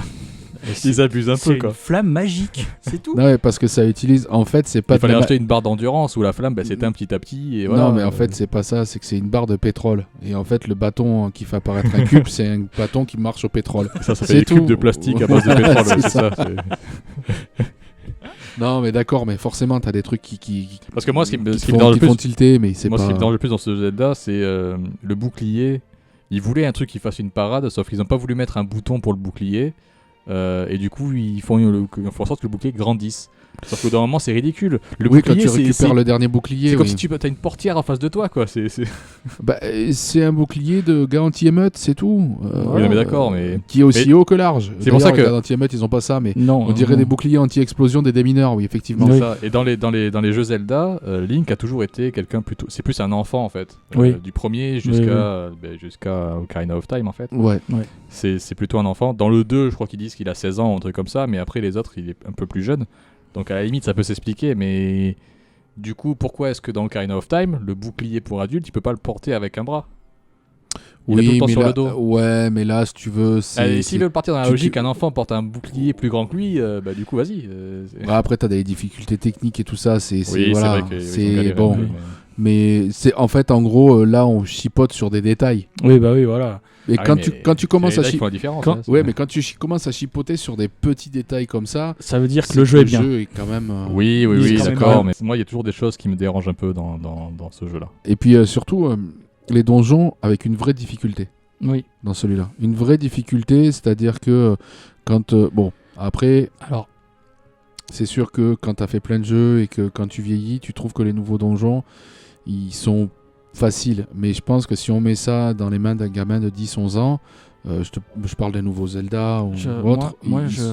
Je dirais que la difficulté est bien jaugée, parce que c'est assez dur, mais pas trop dur quand même. Oui. Et je pense que c'est ça qui est le plus dur dans les jeux vidéo, c'est de jauger la difficulté. Et surtout, tu as des objets que tu récupères soi-disant dans des quêtes annexes, qui sont hyper importants en fait dans la quête principale. Après, je pense que le plus compliqué qui a été de faire, c'est faire deux mondes qui se répondent l'un l'autre. Oui. Parce qu'il y a un truc que j'ai pas dit dans le développement, c'est que les développeurs, quand ils faisaient un monde puis l'autre, ils avaient l'impression de bosser sur deux jeux différents. Bah oui. Et après, quand tu joues, C'est en normal. vrai, tu ressens un peu le truc de oui, c'est pas la même chose et le gameplay est un peu différent parce que t'as pas les mêmes ennemis. Les ennemis sont plus forts dans le Dark World, ouais. Bah oui. Et aussi en termes de PNJ. Oui. Parce que tous les êtres humains ou les êtres tout court qui sont dans le monde lumineux, ils changent de forme dans l'autre monde. C'est pas les mêmes, hein. C'est pas la même personne. Oui, non, mais c'est le pendant en fait. C'est le pendant, c'est ça. Vu que c'est un monde parallèle. Ouais, c'est un monde parallèle. Il y a les PNJ aux mêmes endroits ou à peu près, et ils ont une forme un peu différente. Il y en a par exemple qui, au même endroit, t'as un type dans le monde de la lumière, et dans l'autre, il se transforme en arbre, par exemple. Voilà, c'est pour ça que c'est mon Zelda préféré. Parce qu'il y a un monsieur qui est en arbre dans le Dark World, c'est ça? Non. Il te tire des bombes dessus quand tu lui parles. En plus, il te dit casse-toi, et il te tire une bombe dessus. Oui. Non, mais c'est juste que, enfin, voilà, c'est l'un de ceux qui m'a fait le plus rêver. Très bien. Du coup, après ce jeu, vient la question de... Parce que au même moment, enfin, dans la même période, il y a la console portable qui est sortie, la Game Boy. Ouais. Chez Nintendo. Et vient la question de nouvelle console. On continue de faire en sorte que, allez, on met toutes nos licences dessus, c'est parti. Nouveau Zelda, nouveau Mario. Donc, d'abord Mario. Mario, déjà. En fait, nouveau Mario, pas vraiment, parce qu'en fait, ils ont adapté le jeu NES pour la Game Boy. Par contre, Zelda, ils veulent pas adapter un jeu Zelda qui existe déjà. Ils veulent faire un nouveau jeu Zelda. Le problème, c'est que techniquement, la Game Boy est pas aussi puissante que la NES. Elle est un peu moins puissante. Donc, vient la question de... On va faire un nouveau jeu, mais comment on fait? Miyamoto, au début, il est pas chaud pour faire un truc sur console portable. Lui, c'est vraiment console de salon. Et lui, il est parti là-dessus parce qu'il veut des trucs qui soient performants, qui soient beaux, qui soient attractifs et tout. Et il veut avoir une liberté aussi de création pour ses développeurs, quoi. Sauf que Tezuka, donc c'est un des trois, qui dit qu'il y a quand même une opportunité de faire quelque chose d'intéressant. Surtout qu'il y a une personne qui va rejoindre le développement. Je crois que c'est à sa demande en plus. C'est Yoshio Sakamoto. Ce nom ne vous dit rien, mais c'est le papa de Metroid. Ah oui. Voilà. C'est pas n'importe qui. Ah bah non. Donc c'est un type qui a eu de l'expérience en plus dans le monde de la Game Boy, parce que juste avant qu'il arrive, ils ont sorti un jeu qui est sorti uniquement au Japon, qui s'appelle, accrochez-vous, Kaeru no Tame Nikane Wanaru. Ce qui veut dire, dans la traduction, pour la grenouille sonne le glas. Et en fait, quand vous regardez des images de ce truc-là, vous dites, ah ouais, oui, Zelda Link's Awakening, oui, ça vient de là, quoi. Ah oui. Ah oui, et on incarne une grenouille et... Je sais pas, c'est un guerrier ou une grenouille, j'ai pas vraiment regardé l'histoire de ce truc-là. Pour les gens qui écoutent sur Spotify, les images ressemblent énormément à Zelda Link's Awakening. Ce qui est normal, parce que Tezuka, comme il a vu un peu le travail de Sakamoto, il lui a demandé de venir et d'aider du coup l'équipe de développement de ce nouveau jeu à utiliser le moteur graphique de son jeu précédent. En gros, c'est le moteur graphique là qu'on voit qui est très semblable du coup. Sauf que ce jeu, comme en fait c'est vraiment un jeu, c'est plus un jeu test pour la console portable, parce qu'en fait ils savent pas vraiment ce qu'ils pourront faire dessus en termes de quoi pour la grenouille sur Non, le pour Link's Awakening. D'accord. Il y a des idées qui pop, sauf que souvent c'est soit des refs à autre chose, soit un truc un peu parodique. Ouais. Bref, mais du coup dedans pour vous dire un peu les refs de pop culture, notamment il y a beaucoup de refs à Mario. Parce que dedans, t'as les frères Mario. Oui, c'est vrai. T'as les deux. Ils ont d'autres noms. Ils sont maçons. Je sais plus comment ils s'appellent. Oui, ils sont pas plombiers, ils sont maçons. T'as les chiens de Mario. T'as des Chomp. Ouais, il y a des Chomp dans le village. Comment il s'appelle ? Le village Cocolins. Oui, où en fait il y en a un gros dehors et un petit dedans. Ouais. Oui. Le petit qui veut. Le dehors s'appelle Toutou, je crois, et dedans, je sais plus. Et le petit, tu peux lui parler en plus. Ouais, tu peux lui parler. Tu peux lui offrir un os ou un nom, comment ça s'appelle ? Un turban, oui, un nœud, c'est vrai, c'est vrai. C'est dans une quête en plus. Un nœud. Un petit nœud. Dans les cheveux, entre guillemets. Et il y a aussi Yoshi dedans. Oui, c'est vrai. Oui, c'est vrai. Alors du coup, ce jeu, 500 000 ventes au Japon. Pour un jeu qui part comme une parodie, c'est vraiment pas mal. Franchement, ouais. Et 3,3 millions à l'international. Ça m'étonne Parce que, après, en fait, Nintendo, ils ont beaucoup mis en avant la publicité et c'est devenu, pour eux, la Game Boy incontournable, le jeu Zelda qui va avec. Quoi. Avec le jeu Mario et tout ça, c'était un package en gros pour eux. Et c'est à partir de là qu'ils ont dû comprendre nouvelle console, nouveau Mario, nouveau Zelda. Et comme c'était un truc un peu expérimental, ils ont décidé aussi de ne pas faire ça dans le royaume d'Hyrule. Ils ont fait un nouveau monde en fait, où Link se serait échoué sur ce monde et voilà. C'est pour ça qu'on n'a pas, d'ailleurs, c'est le premier et le seul Zelda où il n'y a pas Zelda. Le seul, je ne saurais pas, parce que je les connais pas tous, malheureusement. Ou heureusement. Non, il y en a d'autres où il n'y a pas Zelda aussi. Mais là, c'est le premier, en tout cas, où il n'y a pas Zelda. Ouais. En même temps, tu me diras, c'est le 4. Pour l'histoire de ce truc, c'est que je l'ai pas dit au début, mais en même temps, c'est un peu... Voilà, c'est Link qui est en bateau, il s'échoue sur une île. Et en fait, cette île, pour s'en échapper, il doit ouvrir un œuf qui est en haut d'une montagne. Oui. Voilà. C'est juste ça. Spoil pas, parce qu'on sait jamais, il y a peut-être des gens qui vont faire. En plus, surtout, il y a le remake qui a été fait sur Switch. Donc, pour faire ce jeu, les trois personnes qui se sont occupées de la mise en place et de la création de l'équipe, en écrivant le scénar, ils ont sorti 3 idées. Pour ce jeu, il faudrait un monde mystérieux à la façon de la série Twin Peaks. Ok. Deuxième idée, c'est est-ce que c'est mon rêve ou celui de quelqu'un d'autre. Ok. Et la troisième idée, c'était le monde doit disparaître quand l'œuf se brise. Ok. Ah oui, donc ils avaient déjà, sans spoil et sans rien du tout, Ils avaient mais c'est déjà l'époque. l'histoire. Ouais. Mais c'est pile l'époque où effectivement la série Twin Peaks de David Lynch, si je me trompe pas. Ouais, donc c'est la série qui effectivement était au top et à la mode à ce moment-là, sachant que les séries, c'était pas du tout le truc en vogue à cette époque-là. Il faut savoir que l'équipe de Miyamoto aussi, sont très cinéphiles. Oui. Voilà, ça se ressent. Oui. Et d'ailleurs, quelques anecdotes là-dessus un peu plus loin pour d'autres jeux. Donc le jeu sort, parce que, comme je vous ai dit c'est un carton, hein, et arrive assez rapidement derrière un projet de nouvelle console auprès de Nintendo. La console Nintendo 64. Qui dit nouvelle console dit encore une fois on remet toute Mario licence dessus. Voilà. Non, pas toutes. Il manque Metroid sur la 64. Mais elle est dans Smash Bros. Bah oui. Oui, mais alors mais ça compte pas. Ça compte pas. Elle est présente. Et du coup, ils pensent à un nouveau Zelda. Alors, Miyamoto, tout content, ça y est, je vais pouvoir faire mon Zelda en 3D. Il y a plein de jeux qui sortent. Mario 64 étant le premier, il me semble, de leur licence qui sort sur la 64. Oui. Et qui est, carton planétaire aussi. Et à la suite de ça, une fois que le Mario est fait, ils décident d'enchaîner avec Zelda. Mais en fait, le jeu Zelda a été annoncé 1 an avant que Mario sorte. C'est-à-dire que c'était pendant une convention. Il n'était même pas sorti en plus à la 64. Non, parce que c'était en 95. C'est en annonçant la 64 qu'ils ont montré plein ils ont fait une espèce de trailer avec plein de gameplay différents. À l'E3 ou au Tokyo Game Show ? Alors, je sais pense que c'est au Tokyo Game Show. Je sais plus du tout. C'est le genre de truc que tu montes quand t'es à la maison, que t'es chez toi. Ouais. Et... C'est ça. Et en fait, à cette époque-là, Mario 64 était quasiment fini. Donc ça, ils ont pu montrer pas mal de choses intéressantes. Et Zelda, il était même pas commencé. Donc ce qu'ils ont fait... Alors, je vais vous donner le nom de la personne parce que ça m'a fait beaucoup rire. Takao Shimizu. Ce gars-là, c'est un type qui était... c'était un peu le coordinateur de Link to the Past, donc du troisième Zelda. Ben, lui, il était en charge de faire une démo technique pour présenter ce que pourrait être Zelda 64. D'accord. Qui à l'époque s'appelait Zelda 64 parce qu'il n'y avait pas de titre officiel, donc c'était encore qu'un projet, un peu vague. Et du coup, la vidéo sort. Alors la vidéo, aujourd'hui c'est très moche parce que c'est un Link en 3D avec le design de Link to the Past qui se bat contre un chevalier en armure. C'est une vidéo qui dure 5 secondes, il y a la caméra qui tourne un peu autour d'eux, il donne quelques coups d'épée, terminé. D'accord. Ça n'a rien à voir avec ce qu'on connaît d'Ocarina of Time qui sortira du coup sur la console. Et en fait, quand il a fait cette démo, qu'est-ce qu'il a dit aux équipes qui allaient s'occuper d'Ocarina of Time? Il a dit bon les gars, moi j'ai un autre projet à faire, c'est à vous de faire le reste.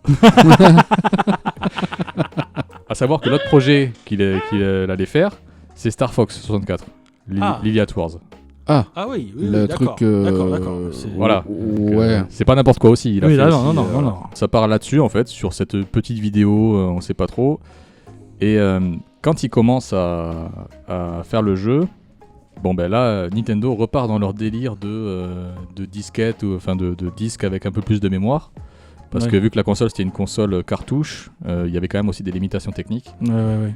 Donc, il existe aussi pour la 64 comme pour la première Famicom, un boîtier que tu mets en dessous et dedans tu mets une espèce de disque, genre un disque dur en fait, sur lequel il y avait le jeu. Et ça s'appelle le 64DD. Mais c'est vendu qu'au Japon, ça se trouvait qu'au Japon. Je sais pas si. Parce que tu avais l'expansion pack pour augmenter la mémoire vive de la console. Ouais. Et le 64DD, je sais pas s'il est sorti en France. Je crois pas qu'il soit sorti en France ce truc là. Mais oui, c'est un gros boîtier que tu mets en dessous. C'est un truc. Mais même au Japon, ça n'a pas marché ça de toute façon. Oui. Très vite, ils ont dit bon non, finalement on va essayer de trouver une solution. Pourtant, il y en a plein qui se sont plantés ils se sont plantés sur la Famicom avec ça. Sega s'est planté avec sa Mega CD. Enfin, je veux dire, au bout d'un moment, tu te dis ouais, peut-être qu'on va changer de support en fait. Bah c'est ça. C'est l'erreur qu'ils ont fait avec la Nintendo 64 de toute façon. Quand toute la concurrence change de support. Bah oui, ils devaient changer aussi en même temps, mais t'as PlayStation, qui Sony du coup qui fait ça, donc. Mais ils devaient partir normalement avec Philips faire des tests et c'est là que sont arrivés les autres jeux Zelda parce qu'ils avaient quand même signé un contrat de faire des jeux. Ouais. Bon, on ne parlera pas des jeux Zelda sur Philips CDI. Sauf si vous avez envie de saigner des yeux et des oreilles. Alors, j'ai fait ma recherche et le 64DD n'est sorti qu'au Japon. Ouais, mais c'est ce qu'on dit. Je l'ai pas noté, mais oui. Le 1er décembre 1999. Donc le développement de Zelda n'a pas commencé réellement en 95 du coup, parce que là c'était juste la démo technique qui avait été faite, et elle a commencé après que Mario 64 soit sorti, en 96. C'est sorti quoi, en 98, c'est ça? Ouais, forcément, même chose que les précédents, ils veulent voir les limitations techniques, ils veulent voir ce qu'ils peuvent faire avec. Ce qui s'est passé, c'est qu'au début, pour des problèmes d'animation et tout ça, Miyamoto, il voulait que le jeu soit en vue FPS. FPS, première personne, donc on voyait du point de vue de Link, et qui passe en TPS, donc en troisième personne, uniquement pour les combats. Wow. Ça aurait fait très bizarre. Cette idée était en soi pas mauvaise, parce qu'il y a beaucoup de développeurs qui disaient ah ouais, ça pourrait nous éviter de faire certaines animations et gagner en mémoire du coup. T'as juste une caméra qui se déplace, tu vois pas le personnage quoi. Sauf que ça a été assez vite abandonné parce que les gens voulaient que le joueur puisse voir son personnage tout le temps, avoir l'impression d'incarner, même si normalement en FPS on incarne peut-être mieux, mais en même temps tu as plus conscience de qui tu es si c'est en TPS. Ouais, et puis dans Ocarina of Time, il y a aussi le truc d'être grand et petit. Ouais, mais ça c'est arrivé après ça. Oui, mais ça c'est arrivé bien après ça, parce que Link là en fait le principe c'était Link adulte. Oui, point. Bon, d'accord. Là on est au stade Link est adulte. D'accord. On n'a plus d'enfants, terminé. D'accord. Les gosses c'est fini. Hein. Voilà, mais pas trop du coup.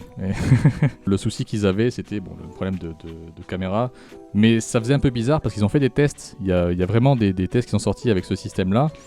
Mais les gens avaient l'impression que tu étais un fantôme en fait dans les tests. Ce qu'ils disaient certains développeurs que bah oui, mais t'es une caméra qui bouge, mais on a plus l'impression que t'es un fantôme plutôt qu'une vraie personne. Ouais, bien sûr. Donc ça marchait pas bien. Du coup, il y en a qui ont essayé à faire des mouvements de caméra, mais c'était la gerbe apparemment. Donc ils ont fait troisième personne, ça ira bien tout le long. On va se démerder pour les animations. Ce qu'ils voulaient faire aussi au départ, Miyamoto qui sortait du jeu Mario, ce qu'il avait pensé, c'était le même principe que Mario. Tu te retrouves dans le château de Ganon, et dans chaque salle, t'as un niveau. T'as un marais, t'as une montagne, t'as une forêt. Ouais. Ah oui, oui, Ouais, oui. ouais. Donc ils voulaient partir là-dessus. Sauf que les équipes ont fait, mais attends, tu voulais pas les chaînes de feu pour le premier jeu, mais là tu veux faire la même chose que Mario là. Ouais. Voilà, c'est Les gens vont te rironner en Ouais, disant. non, oui, c'est ça. Les équipes ont dit tu non, pousses, non. là. On va plutôt partir sur un truc à monde ouvert. Du coup, il y a une démo qui va être créée assez rapidement d'une prairie sur laquelle Link est présent et monte à cheval. Alors le fait de monter à cheval, ça c'est Miyamoto qui a insisté là-dessus parce qu'il voulait vraiment que les gens aient une espèce d'ambiance un peu western avec des chevaux et tout parce qu'il aimait beaucoup les films de western. Donc il voulait aimait partir beaucoup de là-dessus. choses en fait. Hein. Ah oui, mais son enfance l'a beaucoup influencé sur toutes ses décisions. Hein. Ouais. Sur tout ce qu'il a vu, tout ce qu'il aime et tout ce qu'il aime ou a aimé. Et voilà. Enfin, voilà. Et du coup, ils font cette démo de prairie. Il aimait la plomberie. Peut-être, je sais pas. Ou sauter sur des champignons quand il était petit. Il les écrasait dans la forêt. Il fait ah ouais, trop bien. Bonne idée. Ou il les mangeait après. Il fait ouais. Et c'est peut-être pour ça que après. Du coup, ils font cette démo technique, sauf qu'ils se rendent compte que ça consomme beaucoup de ressources. C'est un truc qui risque, enfin ce qu'ils ont fait en tout cas comme démo, c'est un truc qui risquait de cramer la console pour eux quoi. Ça allait ramer et tout ça s'ils faisaient un truc trop étendu, parce qu'ils ont juste fait une petite prairie avec Link à cheval. Du coup, ils abandonnent cette idée, ils veulent repartir sur l'idée du château, sauf que Miyamoto voit ce Link à cheval, et lui, par contre, l'idée du château, il l'abandonne complètement à partir du moment où il voit ça. Et il dit non, on va partir là-dessus, il faut qu'on trouve un moyen de faire en sorte que ça tienne, avec beaucoup d'assistance, et notamment auprès de Nintendo, des patrons de Nintendo même. Ils finissent par partir là-dessus. C'est les équipes de développement qui sont nombreux maintenant, je sais plus combien ils sont d'ailleurs pour celui-là. Ils doivent être pas loin d'une centaine, plus d'une centaine. Ouais, entre 50 et 100 je pense c'était un truc dans le genre. Peut-être plus une cinquantaine, ouais. Ils partent là-dessus et ils commencent à faire des tests de différentes végétations, enfin nature possibles qu'ils pourraient adapter. Sauf que arrive un moment le problème des combats. Parce que les combats, ce qu'ils avaient comme souci avec Mario, c'était la caméra. Ouais. La caméra, c'était apparemment un enfer à régler. Et même Miyamoto, quand le jeu Mario 64 est sorti, il n'était pas du tout content de la caméra. Il n'aimait pas du tout ce qui avait été fait, mais il fallait vite le sortir pour qu'il sorte en même temps que la console. Le souci, c'est qu'effectivement, en plus, là, on parle de premier jeu fait en 3 dimensions. Donc, effectivement, il y a un aspect supplémentaire qui est... Et vous allez voir maintenant... Non, et maintenant, tu dis... Bah oui, mais c'est normal, tout le monde fait ça. Oui, mais avant, ça n'existait pas. Ce dont tu vas parler exactement là. C'est ça. Et le truc qu'il faut savoir pour Mario, c'est que le petit personnage avec sa caméra là, elle était implantée à la fin parce que la caméra était affreuse. Et ils ont voulu mettre un peu une excuse entre guillemets. Ouais. Si c'est mal filmé, c'est parce que l'autre sur son nuage il filme mal. Voilà. C'est pas nous. Attends, je peux pas me placer là. Ah, mais pourquoi t'es derrière le mur? Oh. Voilà. Donc c'était un peu ça. Et du coup là ce qu'ils ont fait c'est qu'ils sont allés au Toei Kyoto Studio Park qui ont produit beaucoup d'animations de manga et qui ont produit aussi pas mal de films de samouraï aussi. Et de jeux d'arcade. Jeux d'arcade et tout ça. Mais eux c'était plus le côté comment est-ce qu'ils gèrent les caméras dans les films. Ah oui, ils sont allés carrément dans un studio de cinéma pour... Non, c'est un parc apparemment qui est dans lequel tu peux rentrer, tu peux aller visiter et tout, et tu peux assister à des spectacles. D'accord. Et en fait, ils sont allés voir, au début c'était juste pour voir comment est-ce qu'ils géraient un peu les caméras sur les personnages et tout. Mais bon là c'est un peu l'anecdote... On n'est pas sûr. Non mais ils étaient dans le parc, il faisait très chaud. Et ils ont fait bon vas-y on va se mettre à l'abri là, il y a la clim là-bas. Ils sont allés dans un bâtiment, il y a un spectacle de combat de samouraï. Et là, il voit le combat et fait bah c'est ça qu'il faut. Et en fait, ce qu'ils ont vu à ce moment-là, c'est un samouraï qui avait bloqué toute son attention sur son adversaire. Et qui tournait autour en fait. Ouais. Et qui gardait toujours son adversaire en visu. Et c'est ça qu'ils ont mis en place, qu'ils ont dit c'est ça qu'il faut pour notre combat. Ouais. C'est qu'il faut qu'on ait un système de lock d'ennemis. D'accord. Et que la caméra soit juste derrière Link. Et que du coup on voit toujours l'ennemi et Link dans la même disposition. Et c'est ce dont je t'ai laissé effectivement présenter à l'instant, c'est que ça n'existait pas. Non. Le système de lock comme ça, et en fait c'est à cette époque là que ça s'est développé. Tomb Raider ils ont fait un truc similaire aussi, le système de lock aussi similaire. D'ailleurs je sais pas lequel est sorti en premier, Tomb Raider. Je saurais pas te dire, mais je sais que Zelda, enfin le Zelda 64 fait partie des premiers à l'avoir fait, mais sinon tu peux pas jouer à Tomb Raider, tu peux pas jouer à Zelda non plus. Ben c'est ça complètement. Et d'ailleurs du coup c'est là que le verrouillage d'ennemis est né. Et ce qu'il faut savoir c'est que il y a un combat du coup qui avait été créé, un combat prototype qui est dans le jeu.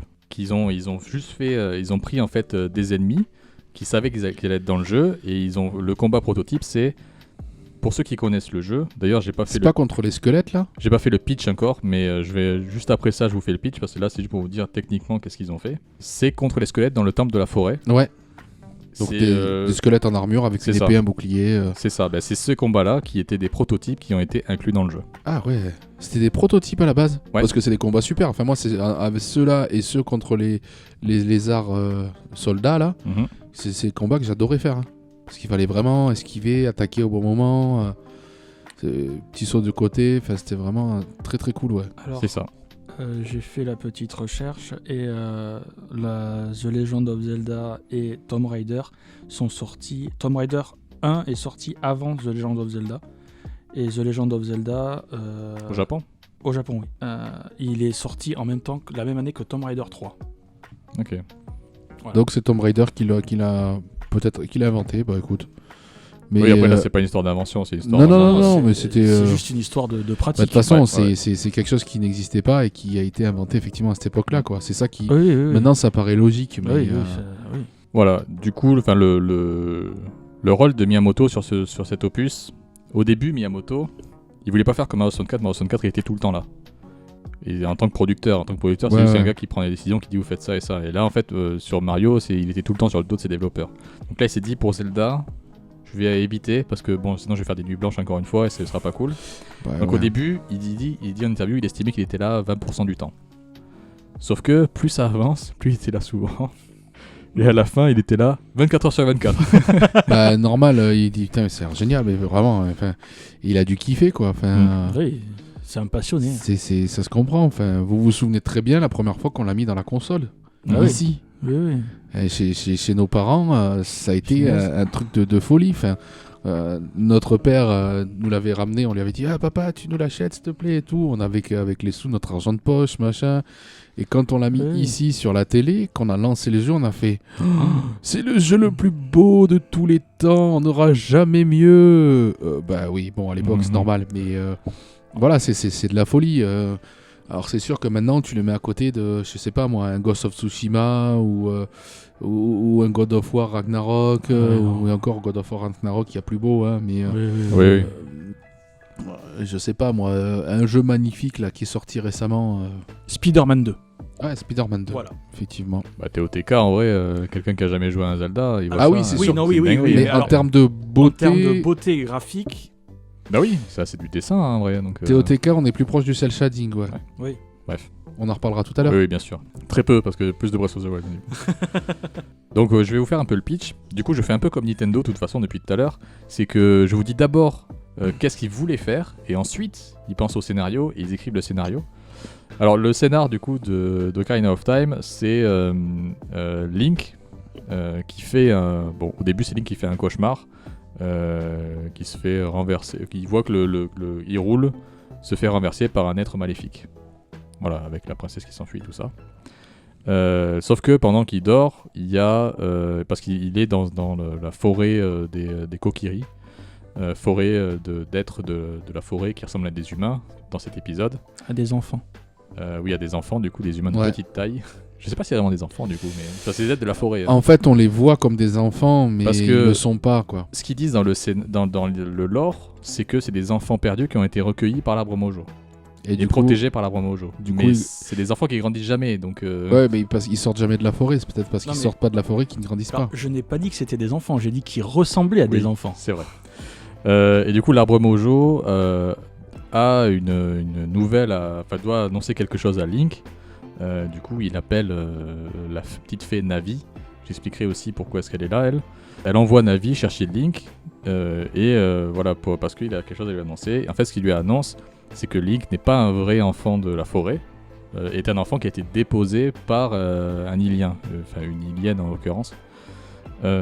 Parce qu'en vrai, il fait partie plus de ceux qui habitent à l'extérieur, donc ceux qui sont dans le monde de Hyrule, extérieur à la forêt, quoi. Bah, soit ils habitaient... J'ai dit 3 fois la même chose en une phrase, c'est bien. Soit ils habitaient dans le château, soit ils habitaient au Ranch Lonlon. Hein. Oui, c'est vrai que Village Cocorico. Et le village Cocorico, voilà. Village Cocorico, Il y a c'est 3 quand même. endroits où tu peux vivre dans Hyrule, c'est là. Quand tu es un humain. Quand tu es C'est ça. Quand tu es un Ilien. Parce qu'ils ont les oreilles pointues quand même, hein. Ils sont plus proches des elfes que... Oui, mais de toute façon, l'idée c'était Peter Pan, tout ça. C'est Oui, bien sûr, bien sûr. Ouais. C'était plus les elfes à la base, de toute façon, l'idée. Et du coup, il lui annonce qu'il fait partie des peuples extérieurs et qu'il sent une force maléfique prendre de l'importance, de la puissance. Donc, il faudrait qu'il aille prévenir, en gros, le château d'Hyrule. En lui disant tu peux aller chercher dans mon bide s'il te plaît 2 secondes, je crois que j'ai mangé quelque chose qui passe pas. Oui, parce qu'en fait, il sait qu'il a été contaminé par le mal. Parce que c'est, enfin, gros, c'est, bon, je vais vous dire rapidement, c'est Ganondorf qui a foutu la merde, qui a commencé à mettre des créatures maléfiques partout. Justement pour contrôler les différents peuples qu'il y a dans Hyrule. C'est ça. Ouais. Parce qu'en fait, Ganondorf, ce qu'il voulait, c'était récupérer 3 pierres qui lui permettraient d'accéder à la Triforce. Et les 3 pierres, c'est celles que Link va récupérer. Bon, pour récupérer l'épée du coup de légende qui est au même endroit où se trouve la Triforce. Oui. En gros, c'est ça, c'est Link va faire. Mais ça tu le sais pas. Faire 3 donjons, mais tu le sais juste après. C'est le sage de la lumière qui te dit ça après. Oui, mais il te dit, la porte a été ouverte, du coup Ganondorf a eu accès à la Triforce. Mais si j'avais pas mis les pierres, il a pas accès à la Triforce. Moi je garde les pierres et je vais me cacher. Bah ouais. Non. Ou je les détruis, je sais pas. Enfin, c'est. Non, après. Est-ce que tu peux détruire les pierres? J'en sais rien. Il y a un volcan dans le jeu là. Mais est-ce que les pierres sont pas résistantes à la lave? Alors peut-être celle des Gorons, oui. Mais Voilà. du coup elle résiste peut-être pas à l'eau. Il pleut, il n'y a plus de pierre. C'est ça. Et celle de la forêt, du coup, elle pousse. C'est une graine en fait. Ouais, c'est ça. Voilà. C'est ça. Bref, en gros, le scénar, c'est Link qui doit récupérer des pierres pour récupérer l'épée de légende, enfin l'épée des dieux, pour pouvoir battre Ganondorf. En gros, c'est un peu pêle-mêle que je vous sors les infos, mais c'est ça le principe, l'histoire. Et c'est là en fait où c'est à partir de celui-là que tu as tous les peuples en fait qui apparaissent. Tu vas avoir les Kokiri, les Gerudo, les... Pas tous. Il y en a certains qui évoluent et qui changent de forme. Oui, tard, mais... on parle des auras. Ouais. Mais oui et non, parce que du coup ils changent de forme, mais pas dans la suite. En fait, c'est 2 peuples séparés, mais... Oui, bon, mais ça, c'est pas grave en soi. En soi, c'est pas si grave que ça. Ça reste les auras. Il y a les Gorons par contre qui sont là. Dans le développement de ce jeu, il s'est passé aussi... Il y a eu beaucoup de dessinateurs ou quoi qui devaient faire des nouveaux personnages, parce qu'il y a beaucoup de personnages à qui tu t'adresses dans le jeu, beaucoup de PNJ. Oui, et par exemple, il y a un des dessinateurs qui a dit que des fois le matin, on peut s'attendre à des demandes un peu bizarres. Une fois, il y a Miyamoto qui débarque chez un dessinateur et il fait tu pourrais me dessiner un personnage qui vendrait des fantômes? Voilà. Il a juste dit ça. Et le gars était ouais. Comment je fais comment? Quoi? Un gars qui vendrait. Bon, d'accord, on va essayer des trucs. Hein. C'est comme ça que c'est arrivé. Il y a tout un tas de personnages qui ont été créés, notamment le Fossoyeur aussi. Ça a été un peu le même truc. C'était un peu fais-moi un Fossoyeur. Et ce qu'il voulait faire pour le Fossoyeur, c'est celui qui a dessiné. Il s'est inspiré de Bossu Notre-Dame. Oui, oui. Ça se voit clairement. Ouais. Il a pris le Bossu, il a fait vas-y. Je sais pas si c'est le film qu'il venait de voir ou pas, mais d'ailleurs, je sais pas quand est-ce qu'il est sorti, Bossu Notre-Dame. Mais apparemment, ce serait ça qui se serait inspiré. Ce qui est arrivé aussi, c'est faire un antagoniste, créer Ganondorf. Ça, c'était un truc qui était un peu compliqué parce que, au départ, Ganondorf devait pas être un mec complètement maléfique. Parce qu'au départ, Miyamoto, il avait pensé à Ganondorf, je cite, il avait dit qu'il voulait qu'il ressemble un peu à Rao dans Ken, dans Hokuto no Ken. Et Rao, c'est plus un seigneur balèze. Voilà. Alors, un seigneur 100 fois, enfin pas 100 fois, parce que mais c'est ça en fait. Il y a la loi, mais il est sans pitié, et surtout en fait, c'est un seigneur sans pitié qui a un peu soif de pouvoir, mais il a soif de pouvoir parce qu'il sait qu'il peut l'avoir, parce qu'il sait qu'il est assez fort pour tenir le monde dans une main de fer. Sauf que c'est un seigneur qui quand même respecte son peuple aussi. Lui, ceux qui combat, c'est les peuples adverses. Oui. Qui respecte son peuple, oui, c'est-à-dire qu'il ne le martyrise pas, mais si tu fais pas ce qu'il te demande, il te tue, quoi. Oui, mais c'est ça. Sauf que quand il a fallu créer Ganondorf, étant donné que c'est l'incarnation du mal, les gens ont dit non, on va peut-être faire autre chose. Oui, parce que dans le fond, Rao n'est pas si méchant. Il s'est forgé comme ça. Et c'est ça, en fait, tout le reste de l'équipe on dit non, on veut quand même faire quelque chose un personnage. Alors, on veut bien lui créer une origin story à ce nouveau personnage. Mais dans le fond, c'est l'incarnation du mal, quoi qu'il arrive.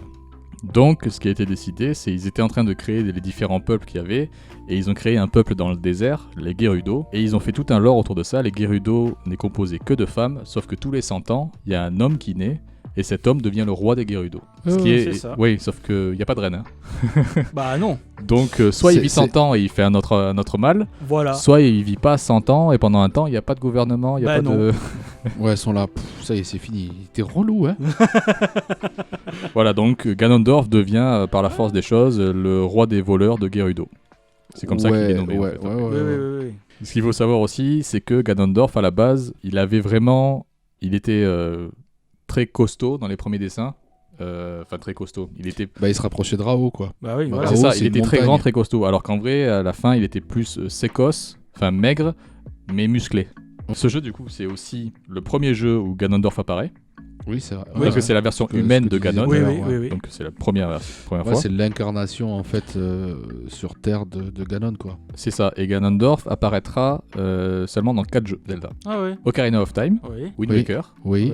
Twilight Princess, Twilight Oui. Princess, et le dernier TOTK. TOTK, ouais. Après, t'as des versions de Ganon qui apparaissent. Ah mais oui. Ganondorf, Oui, Ah, oui, même oui, physique, oui, ouais. c'est vrai. c'est dans ces 4 C'est jeux. vrai, c'est vrai. Alors peut-être que je me gourre et j'en ai oublié un. J'en Ouais, serais mais- désolé si c'est le cas. Non, mais tu dois en avoir 5 ou 6 maxi. Sinon, j'ai raison. Oui. Dit-il avec un grand sourire. Anecdote, du coup, on parlait de Navi. Donc oui, c'est le diminutif de navigation. Et c'est juste une résultante du lock avec le bouton Z. Du lock des ennemis avec le bouton Z. Ouais. Ils voulaient que ce lock ait une raison d'être là.